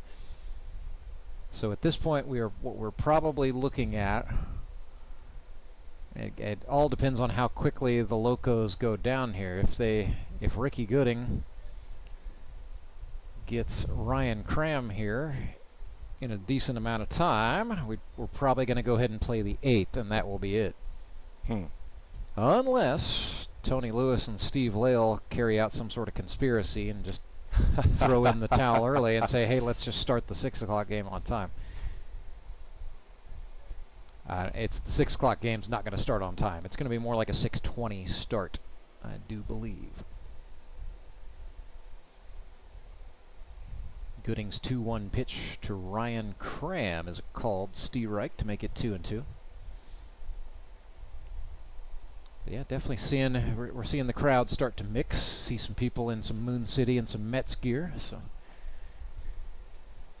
Well, if there's a game to come to, it'd be the evening game when it's a little cooler. Well, you may at least get some shade that way. Here's a throw across the diamond to get Ryan Cram. Nice job there by the Suckers' third baseman. That is Landon Clark over there. So 3 up, 3 down after 7. And we'll just, tell you what, we'll just take that old wait-and-see approach to see if we're going to start an 8th inning or not. Back with more after this. I'm Nicole Cartmel with the Bank of Missouri. Whether you're looking to pay bills or make a big purchase, sometimes you need cash quickly to take that next step. A consumer loan might be a perfect option to help you live well, bank well. Sonia McClendon, one of our branch managers, is here to explain. Thank you, Nicole. We provide personal consumer loans for almost any purpose, from building your credit to financing that new car. We offer competitive rates, and decisions are made locally so we can get you the money that you need quickly. But what makes our consumer loans unique is that personal touch. For example, I recently worked with a customer to secure a loan for a horse trailer. He could have went elsewhere, but he chose to work with his bank because of that personal relationship that we've built with him. Being able to work with your personal banker that you know and trust makes a big difference. That's right, because we work with our customers to help them live well, bank well. Get started at bankofmissouri.com.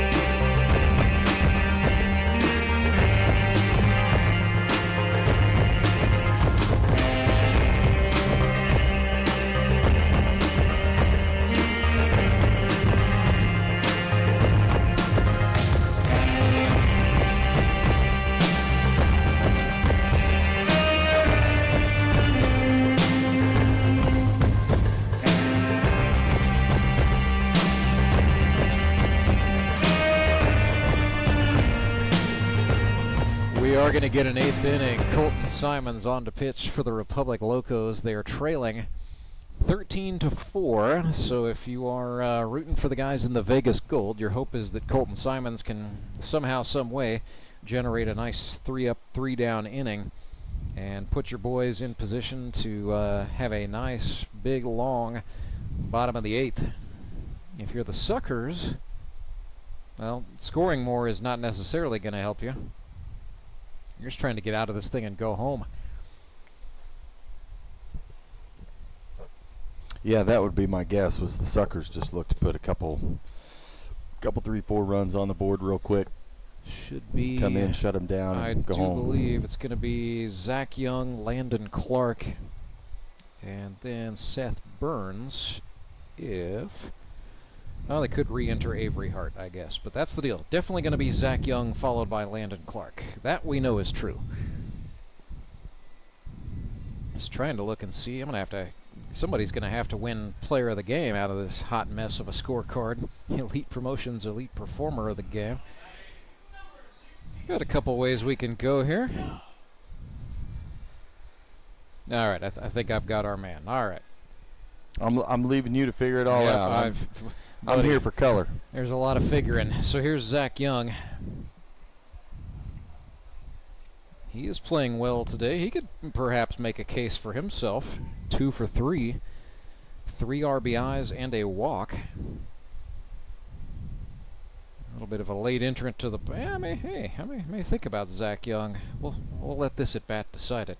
Well, Colton just started off with the first beat off speed, doing a little bit of backwards pitching.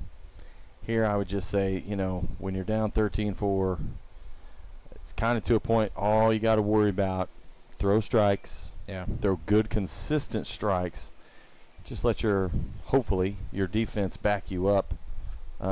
If you can get a strikeout or two, you know, that's fine. Get out of the inning a little sooner.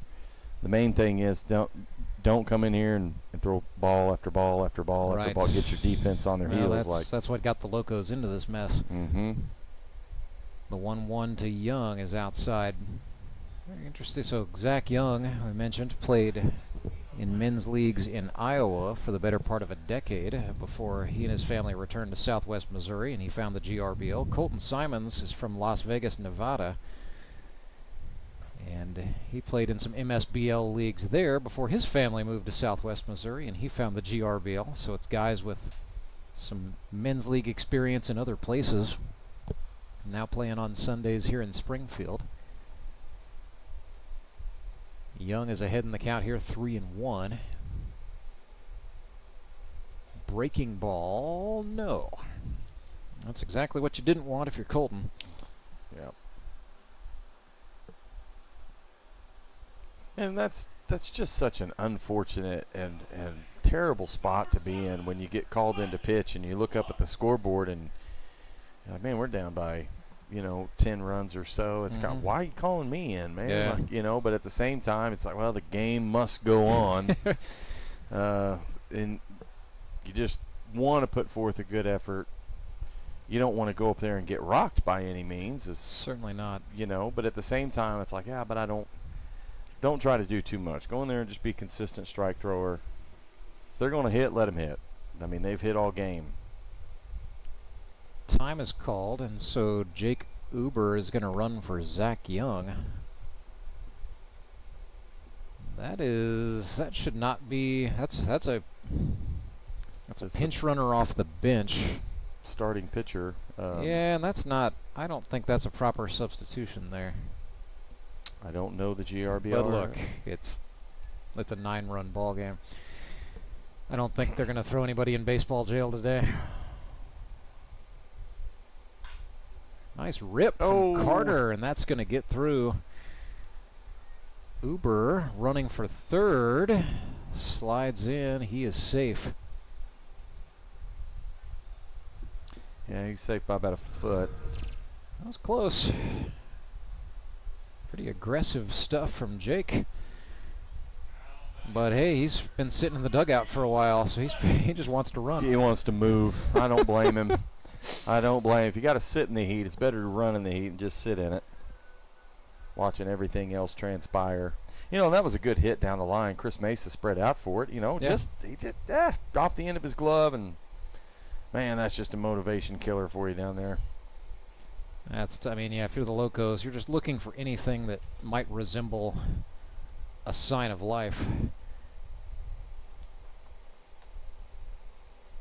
One of the greatest, you were talking about your 1960 season, the Bill Mazeroski home run. It's kind of funny, just came to mind as you were talking about that, but Mickey Mantle said that was the only World Series. He said they got on the plane. He said he cried the entire way home because he said that was the only World Series that they lost. The Yankees had lost, where he felt like they were the better team. Yeah. Ground ball to the shortstop. Caden Kaufman did a nice job getting Seth Burns there. And I am a huge Mickey Mantle fan. Of course. So I'm from northeastern Oklahoma, so you had to be Commerce a Mickey Mantle or fan. where? So I'm from Pryor, but Mickey Mantle was born in Spavinaw, which is in Mays County. And so, everyone from Mays County has some sort of Mickey Mantle-related story. Yeah. I have been to the Mixed Boyhood Home in Commerce, Oklahoma. That's a good little, not really a tourist trap. It's just a house that is preserved. Here's a fly ball into left field. Ranging back for the Locos is Scott Wilson, and he hauls that in for the snag. Well, he, being from Joplin, he spent some time in the minors with the Joplin Miners and played at the for the Baxter Springs Whiz Kids as well. But they played at Joe Becker Stadium in Joplin, and that was a big, when I was growing up, 90s, that was a huge thing. And I remember getting to play center field and playing right field, both of them. Right. And Mickey thinking to there. myself, man, I'm standing exactly where at one day, years ago, Mickey Mantle played. Now, I was not the switch hitter. I was never as fast as he was. I was anywhere. But I just remember thinking, I was imagining in my head as we're playing, I'm tracking down this ball like Mickey Mantle used to track down. And I was in the 90s when, Ken Griffey Jr. was the big baseball star, the Frank Thomas, the big Hurt, and Mark McGuire, and all of those, that era. But to me, my dad said, if you're going to play baseball, you need to study the history of the game. And he was very much, Dad is a baseball historian. He's passed it along to me, and we love studying the history. I love reading the books, reading the articles, the old stories, the interviews, everything. And I would recommend to anybody, kind of a weird advertising. The best Mickey Mantle book I ever read was by a lady by the name of Jane Levy. Yeah. And it's called The Last Boy. Yeah, it's considered by many to be the definitive Mantle biography. Oh my gosh, I was cracking up through multiple parts of that book because just the nuance, the sarcasm, the way the story went, whatever. But it's a great book.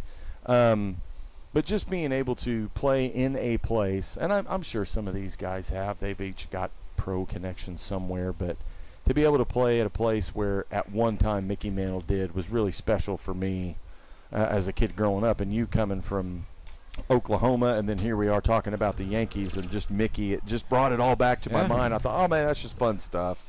It's good baseball stuff. It is. 14-4 is our score. Neglected to mention the sac fly there for the Suckers. So major apologies going out to Ricky Gooding Jr., sacrificed in a run. 14-4. And we will have, Locos will get to come to scratch one more time before this one is over. We'll bring it to you in a sec. Acme Towing Company. That's too far away. Let Henry's do it. Nah, we're ready to close. Let Henry's do it. Henry's is ready to take your call right now. From compacts to semis, Henry is here to help 24/7. Save yourself the hassle and make us your first call. Henry's gets there fast, offering multiple locations to serve the Ozarks. When you're stuck on the side of the road, make the right call. Let Henry do it.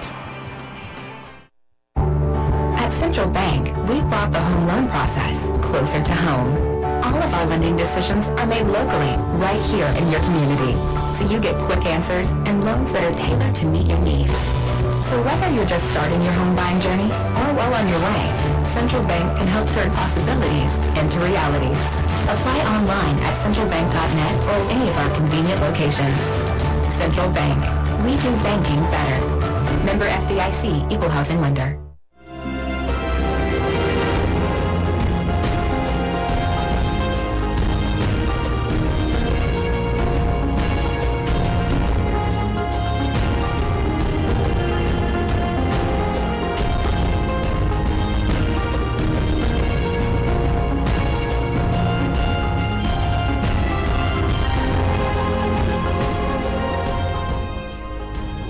Gooding Jr. still on for the Suckers. His catcher is Johnny Best. I'm Rance Berger. My partner for this one, Clay Odell, and this is the last chance for the Republic Locos. They're going to have to draw up the old 11-run play here, Clay. Trailing 14-4. This is going to do it, as they have hit the time limit, so there will be no ninth inning. This bottom of the eighth will be the swan song, unless somehow, some way it ends in a 14-14 tie, at which point then we would play a ninth. So gotcha. Never say never. Anything's possible in baseball, as the old saying goes. Anything's possible. Chris Mesa is the batter. He is in the number 2 spot in the Republic order. Struck out last time. So it'll be Mesa, Simons, and Griffith to face Ricky Gooding. We'll mention again, Ricky Gooding Jr., sponsored by the Blue Hens Flea Market and Auction House, LLC, 525 West Broadway in Bolivar, Missouri. Called strike to Mesa. Look back, and he's laughing about something with the man in charge. I think he's disagreeing with a couple calls, maybe. Well, I think you get, one look back is free. A second look back, probably not. Ball 2.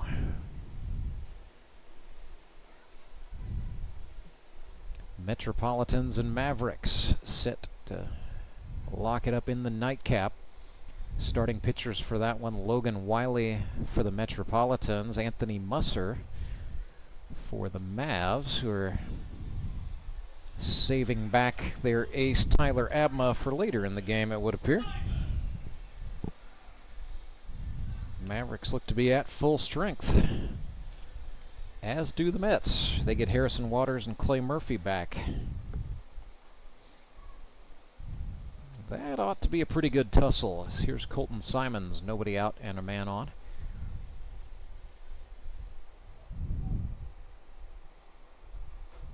Simons today 0 for 1. Had a sac bunt, and a walk. So Coach Colt's been playing some baseball, just not in the hit column today. Ahead here 2-0 as Gooding has missed high twice. Breaking ball, no. Up. Well, it's so hard to kind of tell at this angle. And we are offset, and of course we are high. We're about, a story and a half in the air. As there's a walk issued to Colton Simons. 2 Locos are on and nobody's out. The Suckers, I think, if they're going to think about a reliever, maybe you could bring on Seth Burns. I mean, you could do a lot of things, I guess. They've only used 2 pitchers today. Ricky Gooding would like to finish this thing out. I think the Suckers would like for him to finish this out. And I think the discussion from Logan Rycraft was, hey man, like, you've got a good defense behind you. Just throw some strikes. We'll get you out of this thing. Leon Griffith fouled one off to fall behind 0-1. Is Gooding throwing now and not at third? Yeah, that is still Ricky Gooding, number 9, on the mound. So your third baseman for the Suckers is... I thought he came in through a little bit. As here is a swing and a ball lifted in the air, center field. Schuyler Carter tracking it down. Now that's Landon Clark at third. He did not. All those guys look a little bit similar. But no, it was 5 innings of... I thought he came in Jake Uber. And then it's been Ricky Gooding. Or was it Clark for the 5th or the 6th? It was one of those. You know what? Innings. I think you're right. It was him. Gosh, 2 innings ago was so long ago in the life of this baseball game. You're right. They do look alike. I'm sitting here looking at it going, well, by God, but he's got a sleeve on. And I went, wait a minute. He didn't have a sleeve on, and he has like something tied around the back of his head under his hat. That ball is in play to the second baseman, Cole, and then they double him off. A hot shot liner. And the Suckers, just like that, are going to get out of this ball game. Should be it, right? That is it. 14-4, your final score. Ends it on a double play. The Nixa Suckers are winners. They defeat the Republic Locos today, so the Suckers move to 1-1. The Locos fall to 0-2. Well, your Elite Promotions Elite Performer of the game for this one is going to be the Nixa Suckers leadoff guy. I'm going with Schuyler Carter. He was 2 for 4 on the day with a pair of RBI base hits. One came in the 5th. At that point, it made it a 1-1 ball game. And then he had an RBI single in the big 6th inning, in which the Suckers managed to hang 10 runs on the board. So Schuyler Carter, Nixa's center fielder, your Elite Promotions Elite Performer of the game.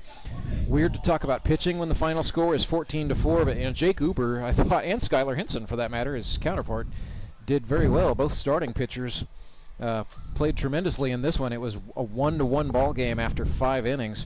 So Jake Uber and Skylar Hinson both did very well for themselves, it's got to be said. But in a game where offense reigned supreme, we'll give it to a hitter. So Schuyler Carter. Well, it's kind of like I was telling the guys today, in this league, there's 2 halves of the game. And your guy who's going, there's the half of the game where you're facing your 5-inning starter, or whether he's coming in the second half of the game. Or like today, they actually led the game off with 2 starters going 5.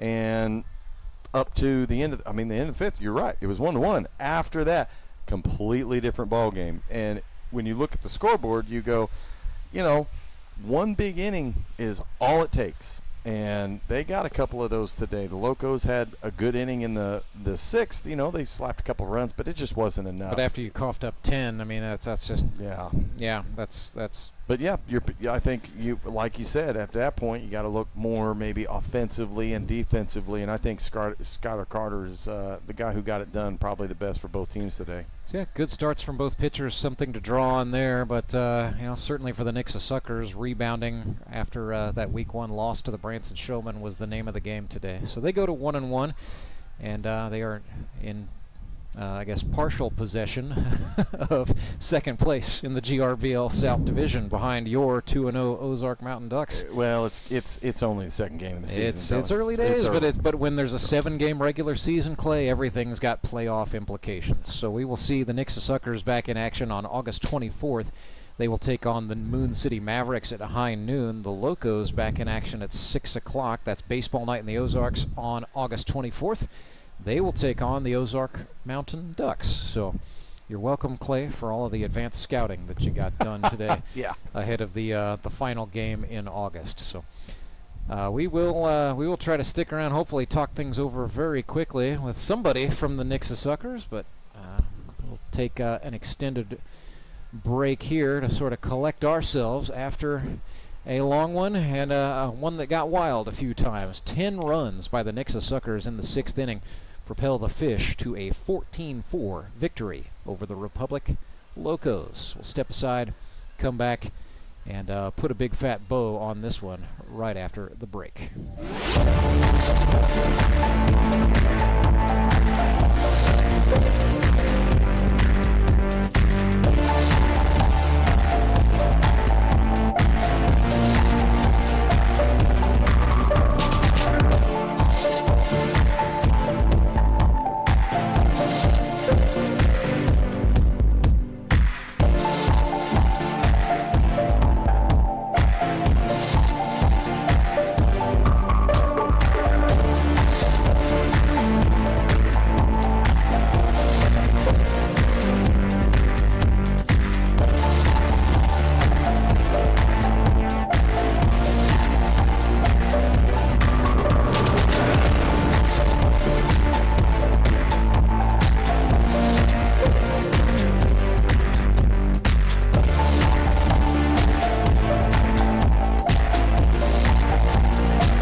Meadow Park, where the Nixa Suckers are winners 14-4, defeating the Republic Locos. Today we've got our Elite Promotions Elite Performer of the Game, GRBL Hall of Famer Schuyler Carter. Schuyler, today you collected the 85th and 86th base hits of your GRBL career, so yeah, first of all, congratulations on that, but more importantly, you guys win, and you just set it off, Mike. You broke out of the slump you were in. Tell me about it, friend. Yeah, I don't know what happened here. It's probably the worst start I've ever had, and I've already almost pushing the limit of my most strikeouts in a season now. So. Well, we got 5 weeks of the regular season left. I don't know what to tell you except put the ball into play, and yeah. So you know what is that like? I mean, you've been through a lot of these now. You get such a short window of time, such a small sliver of opportunities with which to prove yourself. Yeah.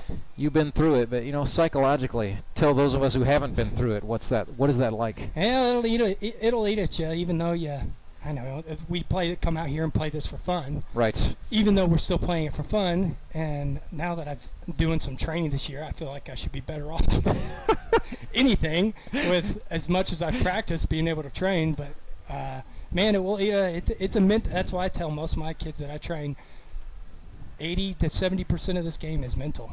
And the other half is physical, right? That's what the old Yogi Berra saying. It's 100% true. I mean, it'll eat at you, even though you're just playing for fun. But just about having fun and just relaxing. I mean, that was the main point of how I got out of it. I just said, just relax. So yeah. Let's talk about some. God, this game, man, was a tale of two halves for sure. It is weird when you look at that final score and see 14-4. Yep. To think, this was a 1-1 ball game after 5 innings, and I thought, man, we're going to see ourselves a nice, crispy, clean game, and then that didn't happen because you guys scored 10 runs in the 6th inning. Yeah, that's nice. But what was that like for you guys to be part of that? Because there was even a stretch where the Locos looked like they had a big long half inning where they were batting too. Just the mentality again of getting through it. It's hot out here. I mean, we're all older, having fun, but it's just about coming together as a team and knowing that a 1-0 ball game, regardless when we were down 1-0.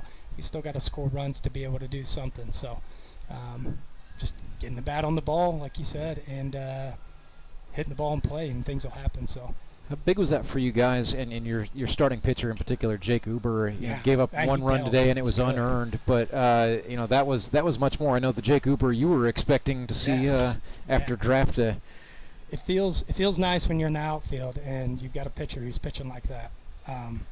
Takes a lot off you in the outfield, and you just got to worry about those ones that come at you. So, I know, Schuyler, when we talked in the preseason, you said, I don't think I'm going to get a ball hit to me because you were referencing Logan Rycraft and Caleb Cole. Well, you have had some balls hit to you, but I mean, it's got to be and especially with the outfield you have with Trent Simpson and Jamar Averyhart.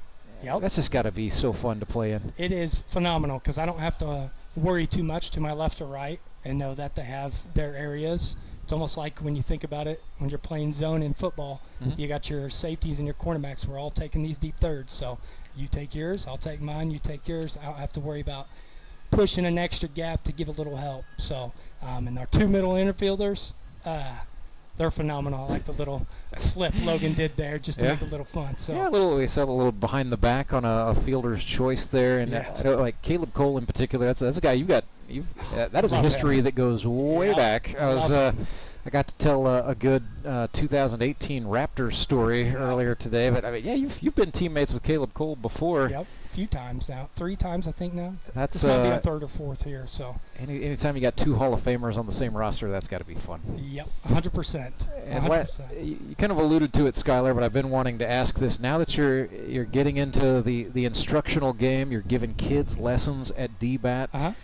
Has that changed the way you play or the way you approach baseball at all? Yes, it has, because when you're doing something of your job of whatever, you want to know more. You want to get better at it to help whoever you're helping. So that's helped me with my own swing. It's like just fixing a few little things here and there. And that's why I said kind of embarrassed the way I've performed so far with how much I have done. I mean, I just get a little 30 minutes 3 times a week. That's plenty. That's why the old saying is, do as I say, not as I do. Yeah, I actually had one of my kids that I trained come here, and then I struck out. Well, I said don't do that. That'll be something to talk about, right? Yeah, I will get to talk well, to yeah, you and about it. I have heard, like, I've heard this more, I guess, from dads to their own kids versus coaches to kids. But Michael Easter said once to me, I think it is good that my kids get to see me experience failure sometimes in sport. 100%. And it's just, that is an opportunity that only in the GRBL do your kids get to see you have a hard time with something and try to overcome it. So. Yeah, there's two sides of the coin. I'm sure you would love to go 4 for 4 with 3 RBIs each time. But hey, 2 for 4 is not bad, and you guys win the ball game. Good, yeah. Big momentum grabber for you guys for sure. And I'll end with that. Just how big was the response after losing a heartbreaker first time out to come out and get a win today? So heartbroken. But it was good. Yeah. Good to roll on, and excited for next week now. Yeah, so you guys get the Moon City Mavericks at high noon. I'll let you hop off here and get to work scouting. 'Cause I'm sure that's awesome. I'm sure you won't be doing. I'm sure you're going to go home and do some parenting, but yeah, some AC and parenting. Some of your teammates will be doing some scouting. But yeah, you get the Moon City Mavericks at high noon. So we will see you then. Alrighty, appreciate it, Rance. That's Schuyler Carter. I'm Rance Berger. And that's going to chase us. We will shut down this stream, come back and bring you Baseball Night in the Ozarks live from Meadow Park. Moon City Mavericks and the Springfield Metropolitans set to go live here in just a little bit. So this game has been produced and directed by Siler Bartlemy. Our executive producer is Tony Lewis. I'm Rance Berger. For all of us involved, I wish you a pleasant good evening from Springfield, Missouri.